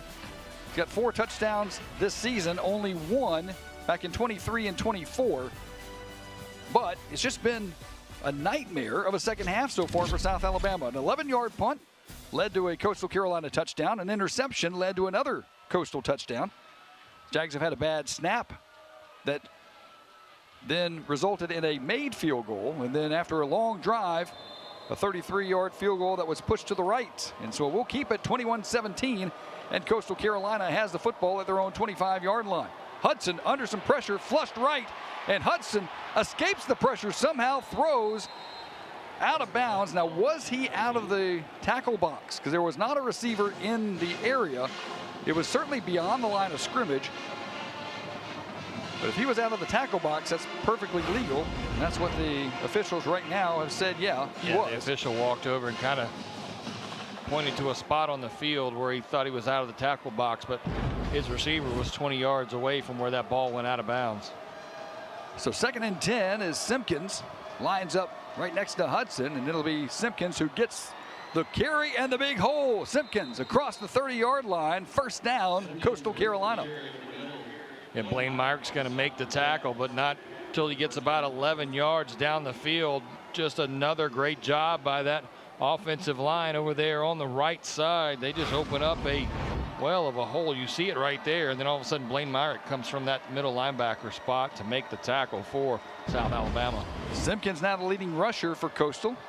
He's got 7 carries for 58 yards. Now Hudson back to the air, throws left side, and he is bottled up for a loss. Boy, that was a dangerous play right there, because it looked like South Alabama was all around it. They're going to lose a couple on it, but Hudson threw that one into a lot of traffic over there on the left-hand side. Eli Aragon, the former Leatherneck from Western Illinois, made the catch, but it is a loss of 2. It'll bring up a 2nd down and 12. Now they'll go ground game left side.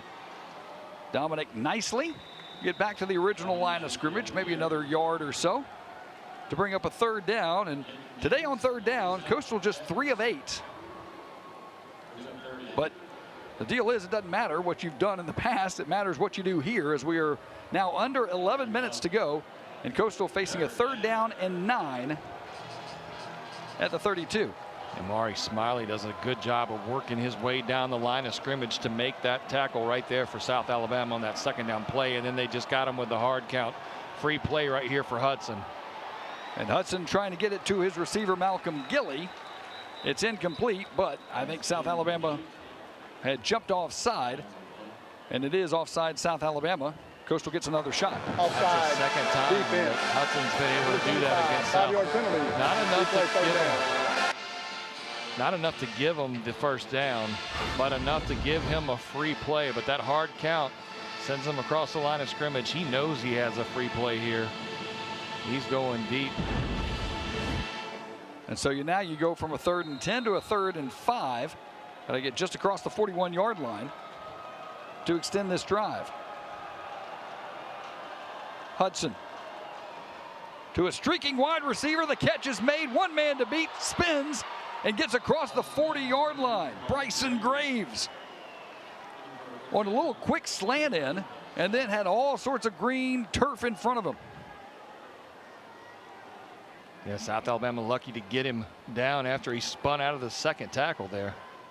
Now Hudson again will just overthrow his receiver Graves on purpose. Yeah, but they're going to be a roughing the passer here against South Alabama as Hudson rolls out. It's a little RPO. He bails out to throw that one over his receiver's head, and he gets leveled. Officials discussing it right at the jag head at the 50-yard line.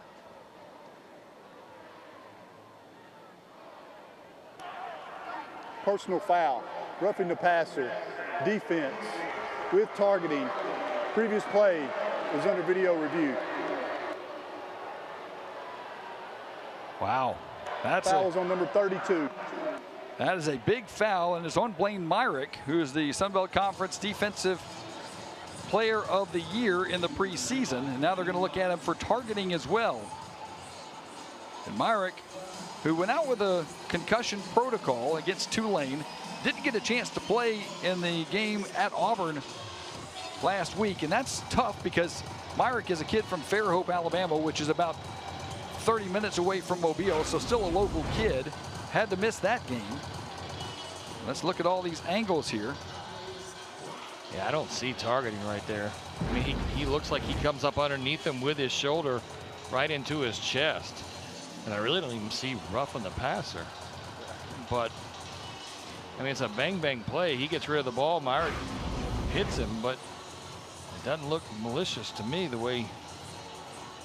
I mean, he was already coming towards him. The ruling of targeting is overturned. There is a foul for roughing the passer.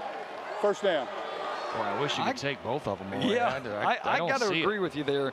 I didn't see the targeting, but you know, you had Hudson, who was out of the pocket and could have easily run there. Yeah.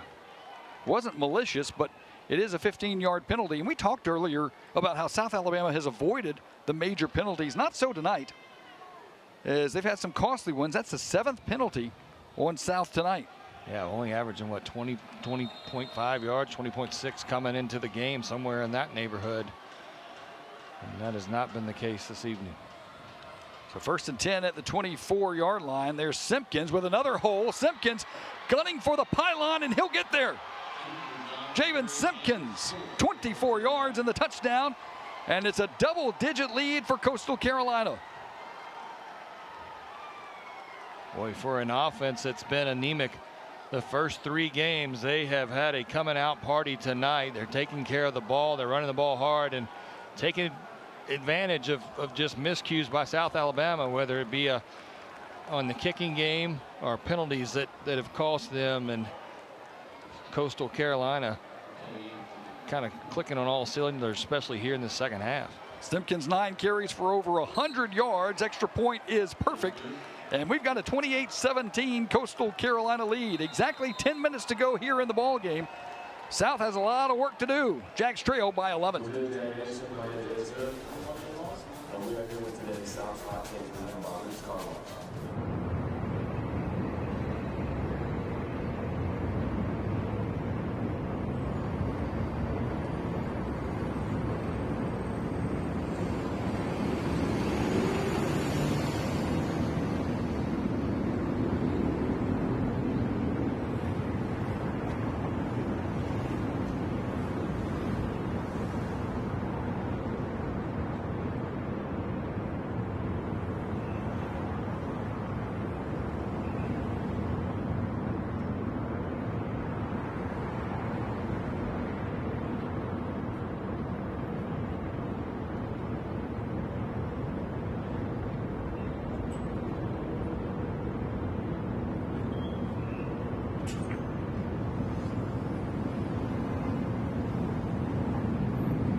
Well, what a drive by Coastal Carolina. You had the big pass on 3rd down to Bryson Graves, who spins his way and gets a big 1st down. And then a couple of plays later, Blaine Myrick levels the quarterback Hudson. They call a roughing the passer penalty. And then you give it up to the running back. Javen Simpkins, 24 yards and the touch. A 6-play, 80-yard drive. Took 2 minutes, 29 seconds off the clock and gives Coastal Carolina a big lead, 28-17, 10 minutes to go. South Alabama not out of it yet by any stretch, but boy, that offense has got to get going. This was a 14-7 South Alabama lead at halftime. Yeah, I think back to Tulane game, right? South came out and jumped on 14-0, and then they go back, and the last 5 minutes of that game, South was able to put up 14 points to close that gap. They were a 2-point conversion away from tying that game up late. So let's see if they have that same kind of input here in this last 10 minutes of this game as they start this drive out at the 25-yard line. And we talk about, I mean, if you look at the total yards, I mean, South still has 347 yards of total offense. It's been the miscues that have really, I mean, that's where it's the one turnover, it's the difference, and then, you know, the miscues in the kicking game that's really kind of put South behind the 8 ball so far tonight. And 347 to 285 is the total yardage difference in favor of South Alabama. Got 205 yards on the ground, and they'll add to it here as they roll the quick pitch to the left side. There's Keenan Phillips again. Boy, he's gotten some work tonight. That's 13 carries, and now Phillips over 100 yards. With a gain of 8, brings up a 2nd down and 2. Yeah, Bruce just rides him out of bounds there. But Phillips is running the ball hard tonight for South Alabama, taking advantage of getting those opportunities. Phillips out, Bullock in. It'll be Davenport going to the near side. Catch is made by Devin Boyson. First down. Well, they really took advantage of that cushion right there. I mean, they had the defenders 10 yards behind Boyson right there as he's just running an out route. And now Coastal is taking advantage of the ability to substitute here, and that'll help run some time off the clock as well. Approaching 9 minutes to go in the fourth. Chanticleers with a 28-17 lead in Mobile. And now a free play for South. They'll throw to Devin Boyson, and just too far beyond his reach. It'll be offside on Coastal, but you're just a little more patient. Offside. Defense, number 18. 5-yard penalty. Replay. Yeah, there was no rush right there. I'm with you. I would love to see Davenport kind of hold that one for a second, let him clear, and then just see. Just lay one up there and see what happens. Let's play jump ball at the goal line, see if you can get a pass interference or something out of it, or Boyson's been known to come down with one. But you'll take the 5-yard penalty, so 1st and 5 at the Coastal 45-yard line. There's Kentrell. Good hole off the left side. Trying to get a stiff arm. He's got the first down, but again, we see yet another great tackle in space. Dre Pinkney is the guy that brought him down, and you've got to give Jeremiah Johnson, the defensive coordinator for Coastal Carolina, a lot of credit. Comes from Louisiana Tech, and you got a first-year offensive coordinator and a first-year defensive coordinator for Coastal Carolina. But the difference is on defense, Coach Johnson took most of his staff from Louisiana Tech, so there was some continuity when he came over to Coastal Carolina, and it's showing tonight. What I love that they do is they wrap up. They're not a team that comes up, tries to knock you off your feet and not wrap up, and they do a really good job of making a sure tackle. Meantime, Bullock gashes for a run of 11 yards. That's the 13th carry for Kentrell, who's now approaching 75 yards of rushing tonight. Bullock is out. And here comes another running back for South Alabama. They'll go to P.J. Martin. And as this game wears on, you're going to have 3 running backs who are relatively fresh. But time starting to work against South Alabama just a bit. Bishop, left side. P.J. Martin out of the backfield makes the catch. Positive yards, and it's 2nd down. Yeah, when you look at Kentrell Bullock, comes in tonight with 299 yards, so one shy of averaging 100 yards per game. But I'm with you, man. It's got to be, you're playing defense and you're playing hard all night, and you look up and it's Bullock, Martin, Phillips. You're like, slow down, you know. Send somebody in that's tired, and then there's a offensive line goes and the snap never got there. Yeah, but let's see what this is where they call it on the quarterback, right? Which doesn't make sense to me. Let's see. Illegal snap. Offense. 69. 5-yard penalty. Replay. First down. Kenton Gerardo is the right guard typically, but with Malachi Preciado out still with an injury. And he just never got a handle on the football and never got a chance to snap it. So technically not an illegal snap because he never snapped it. So a 5-yard penalty will make it 2nd down and 12.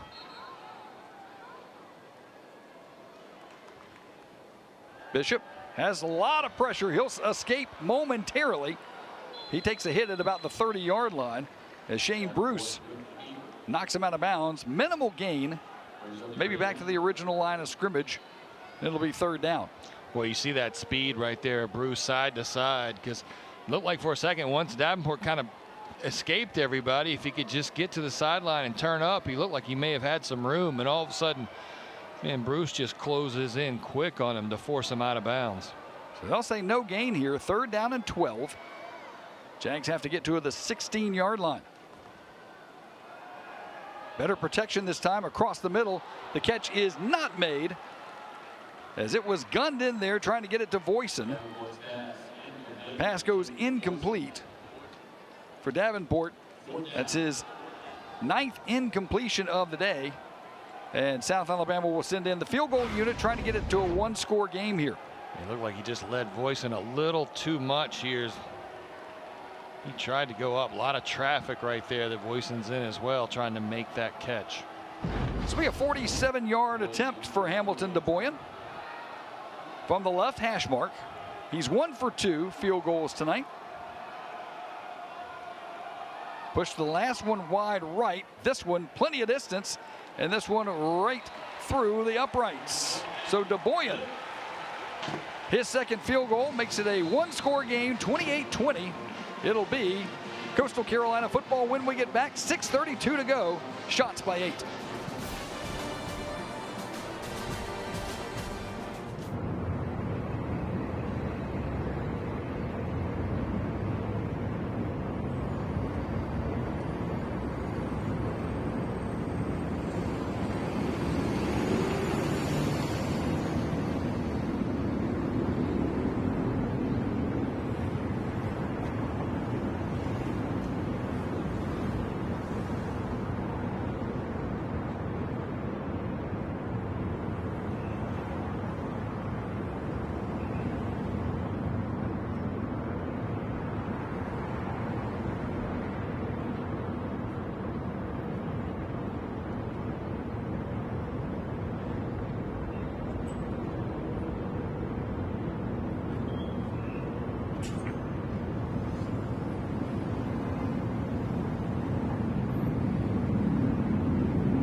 A couple of Chanticleer fans making their way down here from Conway, South Carolina, right near Myrtle Beach. What is a Chanticleer? Well, it originated from the Canterbury Tales, which you've read, Brian Gennard, several times, I'm sure. In the yellow book, in the Cliff Notes. It's the rooster who dominates the barnyard. Cunning, witty, and fierce.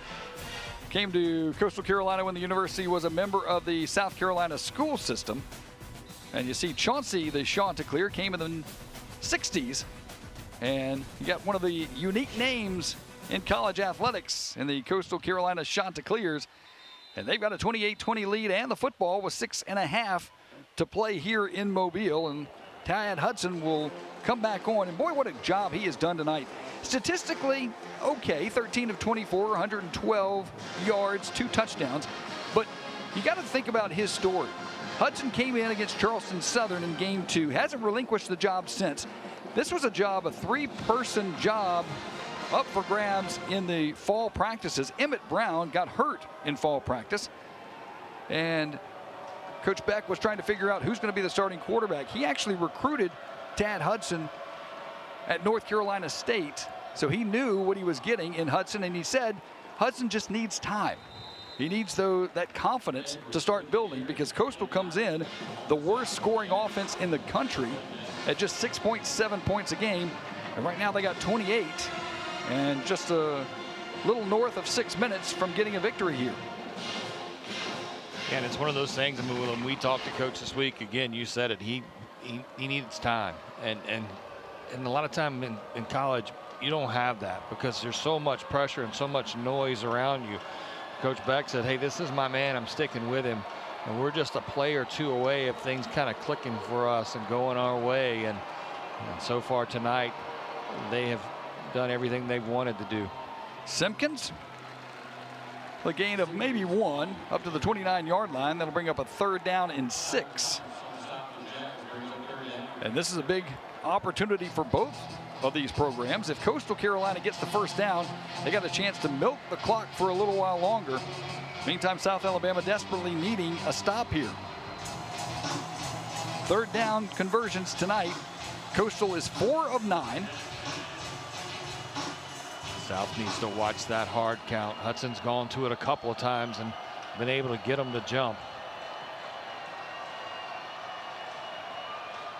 Third down with pressure coming and flags flying. Yeah, that's going to be a procedure call. They saw the pressure coming. Boy, South was sitting in the house, and False start. as soon as those linebackers got that run forward, looked like McDonald came out of his stance, going ahead to kind of get ready.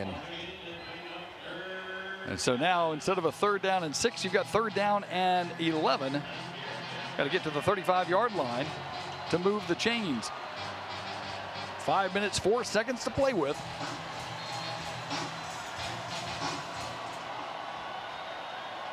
Bryson Graves has been the big target tonight for Coastal. Let's see if they go to him again.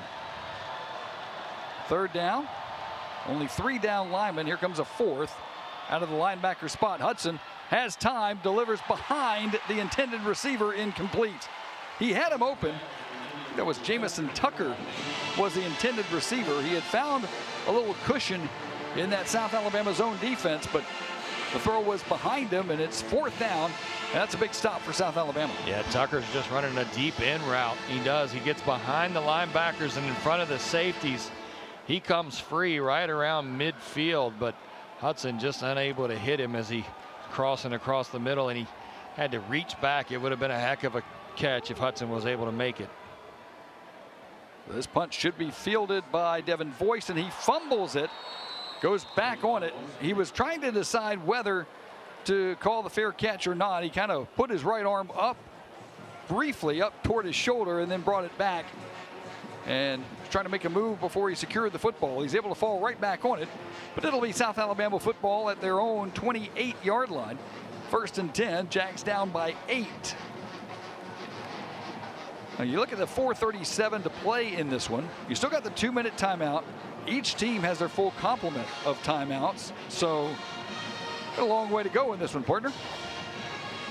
Yeah, a lot of football to be played. I mean, like we said, against Tulane, 2 scores in the last 5 minutes of that game for South Alabama.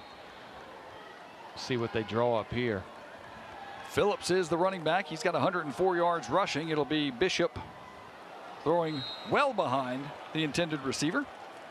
As that was Anthony Eager, who had gone about 5 yards beyond the sticks. It looked like Bishop thought he was going to cut that route off early. Like he thought he was going to run about a 10-yard out, and he ran a 15-yard out, and he kind of split the difference. So it's an incompletion for Davenport, now 19 of 30. Check that, 19 of 29, 162 yards and 1 interception for Bishop. He'll throw again here, under some pressure. Escapes one man, does not escape another. That's great pressure by Coastal Carolina defensively. That's Trey Brown, the linebacker from Florida. Redshirt junior comes in tonight with 11 tackles. He had 7 tackles in 1 TFL in the loss to East Carolina. Gets a big one right there, pushes South Alabama back, makes it 3rd and 15.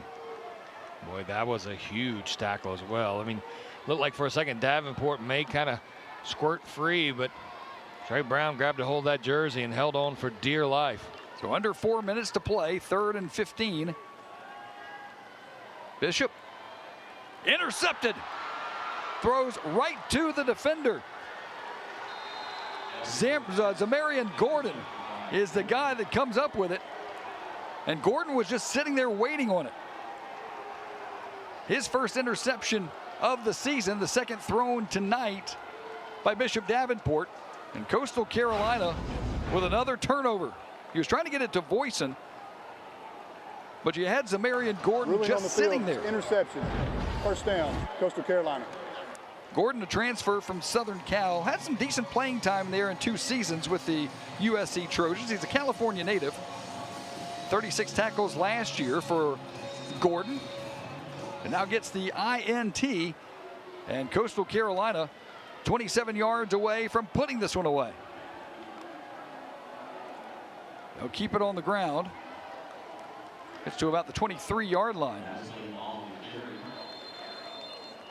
South going to start using their timeouts, see if they can conserve some Timeout. of this.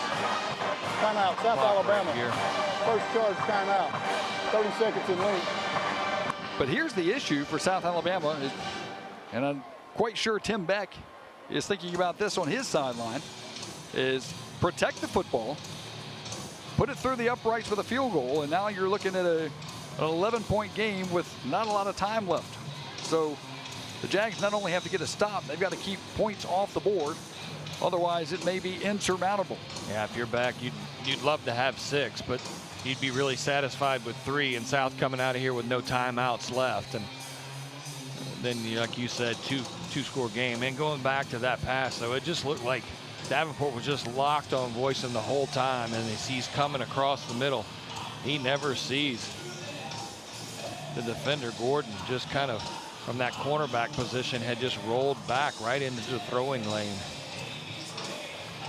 Nicely as the running back. You would imagine that Coastal's going to continue to keep it on the ground here, make South Alabama use all their timeouts. 3 minutes, 34 seconds to play. It's 2nd down and 6. Hudson out of the shotgun will give it to Nicely. Nicely pops it to the outside, trying to get to the corner, and he gets close to the first down. Well, the only thing positive for South out of that play was, or 2 things. I guess he didn't get the first down, and he ran out of bounds to stop the clock for you, so you don't have to burn a timeout, but it does bring up 3rd and 1. But the clock still runs, well, yeah, though. because it's not under 2 minutes. Yeah, it stopped momentarily, but now you got 3rd down and 1 at the 18-yard line. Play clock at 20, so they can burn this clock under 3 minutes. They're at the 18-yard line. Got to get to the 17. Nicely, once again, is the running back. They're going to put it in the air. That is interesting. Thrown into the ground, incomplete. Wow. That does South Alabama a favor because it stops the clock. And they don't have to use a timeout, but you still have your field goal kicker, and that's got to be an intentional grounding there, too. Grounding. Yeah, absolutely. Offense, number 12. Loss of down, spot of foul. Be 4th down. So now, not only does that stop the clock, that makes this field goal a whole lot more difficult for Kiana Fructe. It'll be a 44-yard attempt from the far hash. Now, Fructe is 2 for 2 in field goals this year, but both of them have been less than 30 yards. This will be a 44-yard attempt. Trying to make it a 31-20 game. It is on the way. The accuracy is there. The distance is there as well. The 44-yard field goal is good. And Coastal Carolina now on top by 11 with 2 minutes, 48 seconds to go. Well, that's a pressure kick by the big man, a Fructe from California. Fructe fired up right there. Just a nice kick by that young man. You kind of thought for a second the scenario was lining up to be bad for Coastal when they go for the pass instead of the run right there and keep the clock running, and then they get the intentional grounding. So you're kind of thinking, all right, the momentum's kind of shifted a little bit, but if Fructe comes in and just drills it right between the uprights. Didn't have too much to spare, but doesn't matter how far it goes through as long as it goes through, right? Goes through the uprights, that's all you need. And so it's 31-20. Coastal Carolina on the verge of getting a big win here in Mobile. And if so, it would be their 3rd straight win over South Alabama. First time these two teams met, it was back at Ladd Peoples Stadium when South Alabama used to play at the city-owned stadium. And the Jags jumped out to an early lead and then hung on to beat Coastal. But these two teams have only played one time in Conway. Jags got the loss there. Coastal came back and got a win the next year, and now 2 minutes and 48 seconds from getting their 3rd straight. 31-20. Jags will have the football back. And this one will be fielded about 3 yards deep, and the Jags will return it. And they won't return it far. It's good kick coverage by Coastal Carolina. And South Alabama will have it at the 16-yard line as Bishop Davenport. 19 of 30, 152 yards, but that big stat down there at the bottom, 2 interceptions. Coastal Carolina has protected the football all game long. No turnovers for the Chanticleers. 2 picks from Bishop Davenport. And it's 2 picks that he seems like he's been locked in on voicing, and they've just kind of been playing center field, watching his eyes, and able to kind of jump those routes. We'll see what they dial up here. 31-20. Jags need some help in a hurry, and the ball's knocked loose from behind, picked up, a scoop, a score for Trey Brown and Coastal Carolina. And the Chanticleers have come in and silenced on the field the crowd is a fumble. South Alabama. Return for a touchdown. As all sorts of pressure from behind, Bishop Davenport never saw him. Trey Brown saw the ball squirting along the turf, picks it up, returns it the other way. Yeah, we saw Trey Brown with a big tackle earlier. It looked like almost could be a holding call right there, but yeah, Noah, I was surprised. Arians comes in there. And, yeah, Noah Arenze is the guy that knocked it loose. But you're right, though. If that hadn't happened, I don't know how they didn't call holding on South Alabama. Yeah. But Arenze able to knock it loose. Brown will return it. That's 3 turnovers by South Alabama. They had potentially a 4th. First touchdown was recovered offensively by South. The turnover skulls. Did you see that on the poll right there? They've got 3 big ones. Yeah. As a Fructe with the extra point makes it 38-20. You think that's from Canterbury Tales as well? Well, you read it. You're the one that read it like 4 times. I don't remember that part in the Cliff Notes. Talk to the young kids about Cliff Notes today. They have no idea what you're talking about. They just AI did it for me. I don't know what you're talking about. They have AI. Who's Cliff and why was he making all these notes, right? Well, what a performance by Coastal Carolina. You didn't play well against Virginia. In your 1 win against Charleston Southern, you only won 13-0. You did make a quarterback change in that ball game. But then last week, very disappointing for Tim Beck, when they took on East Carolina, and the Pirates, it was a 10-0 ball game at halftime, but then East Carolina opened it up, especially in the 4th, for a 38-0 victory. And now they're going to come into Mobile, at least a 2-touchdown underdog. I don't pay a whole lot of attention to those betting lines, but I know it was double digits. Double-digit underdog, and they're going to win by double digits. But, you know, you and I talked to a lot of coaches during the season and things like that. But Coach Beck was really honest with the way he felt when we talked to him. I think it was Tuesday, and said that, you know, he really felt like they were just on the cusp, but they could clean up a couple of things that he liked this squad, liked what they were doing, liked their work ethic, and some of the leadership he was getting from Bruce and some other folks on this team. And even, you know, we talked about Shane Bruce and that leadership from that linebacker position. And he said it last week in his press conference. So what? You know, what's next? What do we do now? And he said that their goal was to win a Sun Belt championship. It started tonight in Mobile, and that's what they were focused on. They were trying to put those other 3 games in their rearview mirror and move forward. And tonight they have done exactly that. Well, I think the key there is that turnover column. Yeah. 0 turnovers. And that's been the thing that has been plaguing Coastal Carolina all season long, as Davenport forced out of bounds after about a 3-yard gain, and there are flags in the backfield that you're typically get that indicates holding you didn't get on the last play on this play right there for South Alabama. But, you know, I mean, it's so funny. Offense, number 79, 10-yard penalty, replay, first down. Played for Jordan Davis for that one. Yeah, I played for a coach in high school, and one of the things that I always remembered is Coach Gerald Gann of Homewood High School up in Birmingham. He'd come in and he'd open his wallet. He'd take out what he called his game maxims, and he'd read them to us every last thing before we walked in the locker room. But the one that always sticks out is the team that makes the fewest mistakes most of the time wins the game, and that's really kind of been the case here tonight. Well, and Bishop Davenport under pressure, and he is leveled in the back of the end zone, as he had great pressure coming from Zeke Campbell. incomplete pass. Bring up a 2nd down and 20. I mean, because you look down the stat board. I mean, you know, South Alabama total yards 385 to 298. 21 first downs compared to 15. They've got 10 minutes more, well, 13 minutes more of possession, but those 3 turnovers stick out like a sore thumb for you. I can tell you, Major Applewhite's post-game press conference will be largely talking about South Alabama beating South Alabama. Not to take anything away from Coastal by any stretch, because they've gotten the job done, as Brendan Jenkins gets the catch on the long gain, and that'll take us to our 2-minute timeout.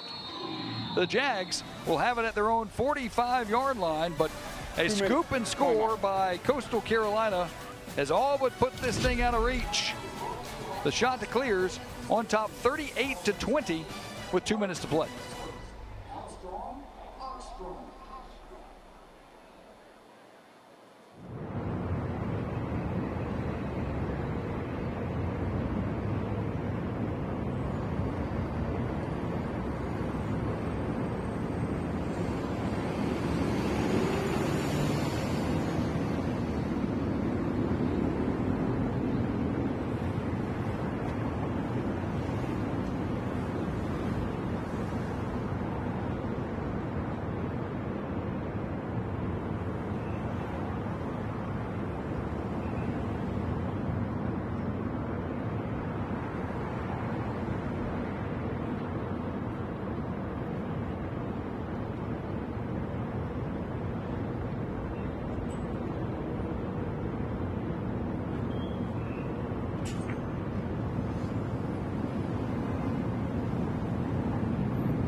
Coastal Carolina will continue the Sun Belt Conference road. They'll play at Old Dominion next week, then host ULM. That's their other Western Division opponent for Coastal Carolina. But they're going to start off 1-0, and that's a pretty impressive win coming into Mobile, a double-digit underdog, and they're going to most likely walk away with a double-digit win. 38-20 is the score right now. Davenport flares it out to the right side, incomplete. Trying to get it to P.J. Martin. It's incomplete, 2nd down, and Major Applewhite. Boy, it doesn't get any easier for him, does it? At North Texas next week in Denton. North Texas, by the way, won in overtime today against Army, so they are 4-0 on the year. Then it's conference play the rest of the way at Troy, the battle for the belt. Troy got a win over Buffalo today, so the Trojans in the win column again. But that North Texas offense, by the way, averaging, I think, over 40 points a game. That's going to be a tall task for this South Alabama offense and defense, for that matter. The offense is going to have to try to keep pace while the defense tries to hold them down. Miller McCrumbie gets the catch. Gain of 4 brings up 3rd and 6 at the 49-yard line. Clock continuing to go. Jags with 2 timeouts left. Davenport, right side. Catch is made, and what another tackle in space. Zeke Campbell. Check that, that's McDowell. Savon McDowell was the guy that was in there. There was, again, just in space, they don't miss. They don't at all. And again, they lock up.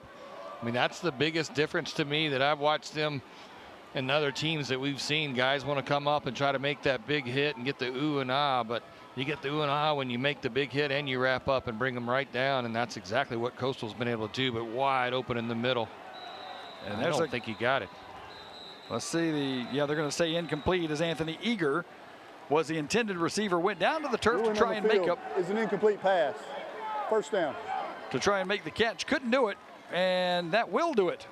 As Anthony Eager will trot off the field. Tim Beck got to be very happy with what his team came in and did tonight, because it couldn't have been a comfortable week in Conway, South Carolina, after you lose 38-0 to East Carolina and didn't look good in the ball game at all, and had a team that was the worst scoring offense in the country, had committed the most turnovers in the country, and boy, they cleaned up every bit of it tonight. I think one of the other things that's helped, Pat, is you get on the road. Yeah. You get away from the noise, right? And you get to get on the road. You get to get with your teammates. And it's a time for, for a little bit of bonding.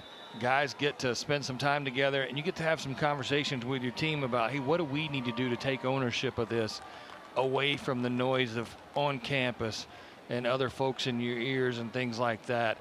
I think that this road trip probably came at a really good time for Coach Beck and his crew, and it's one of the things that Bruce talked about in his conference last week. Is they asked him, does it help going on the road? He's like, man, I love playing away games. I love getting away and getting to just spend time with the guys as things kind of getting a little chippy.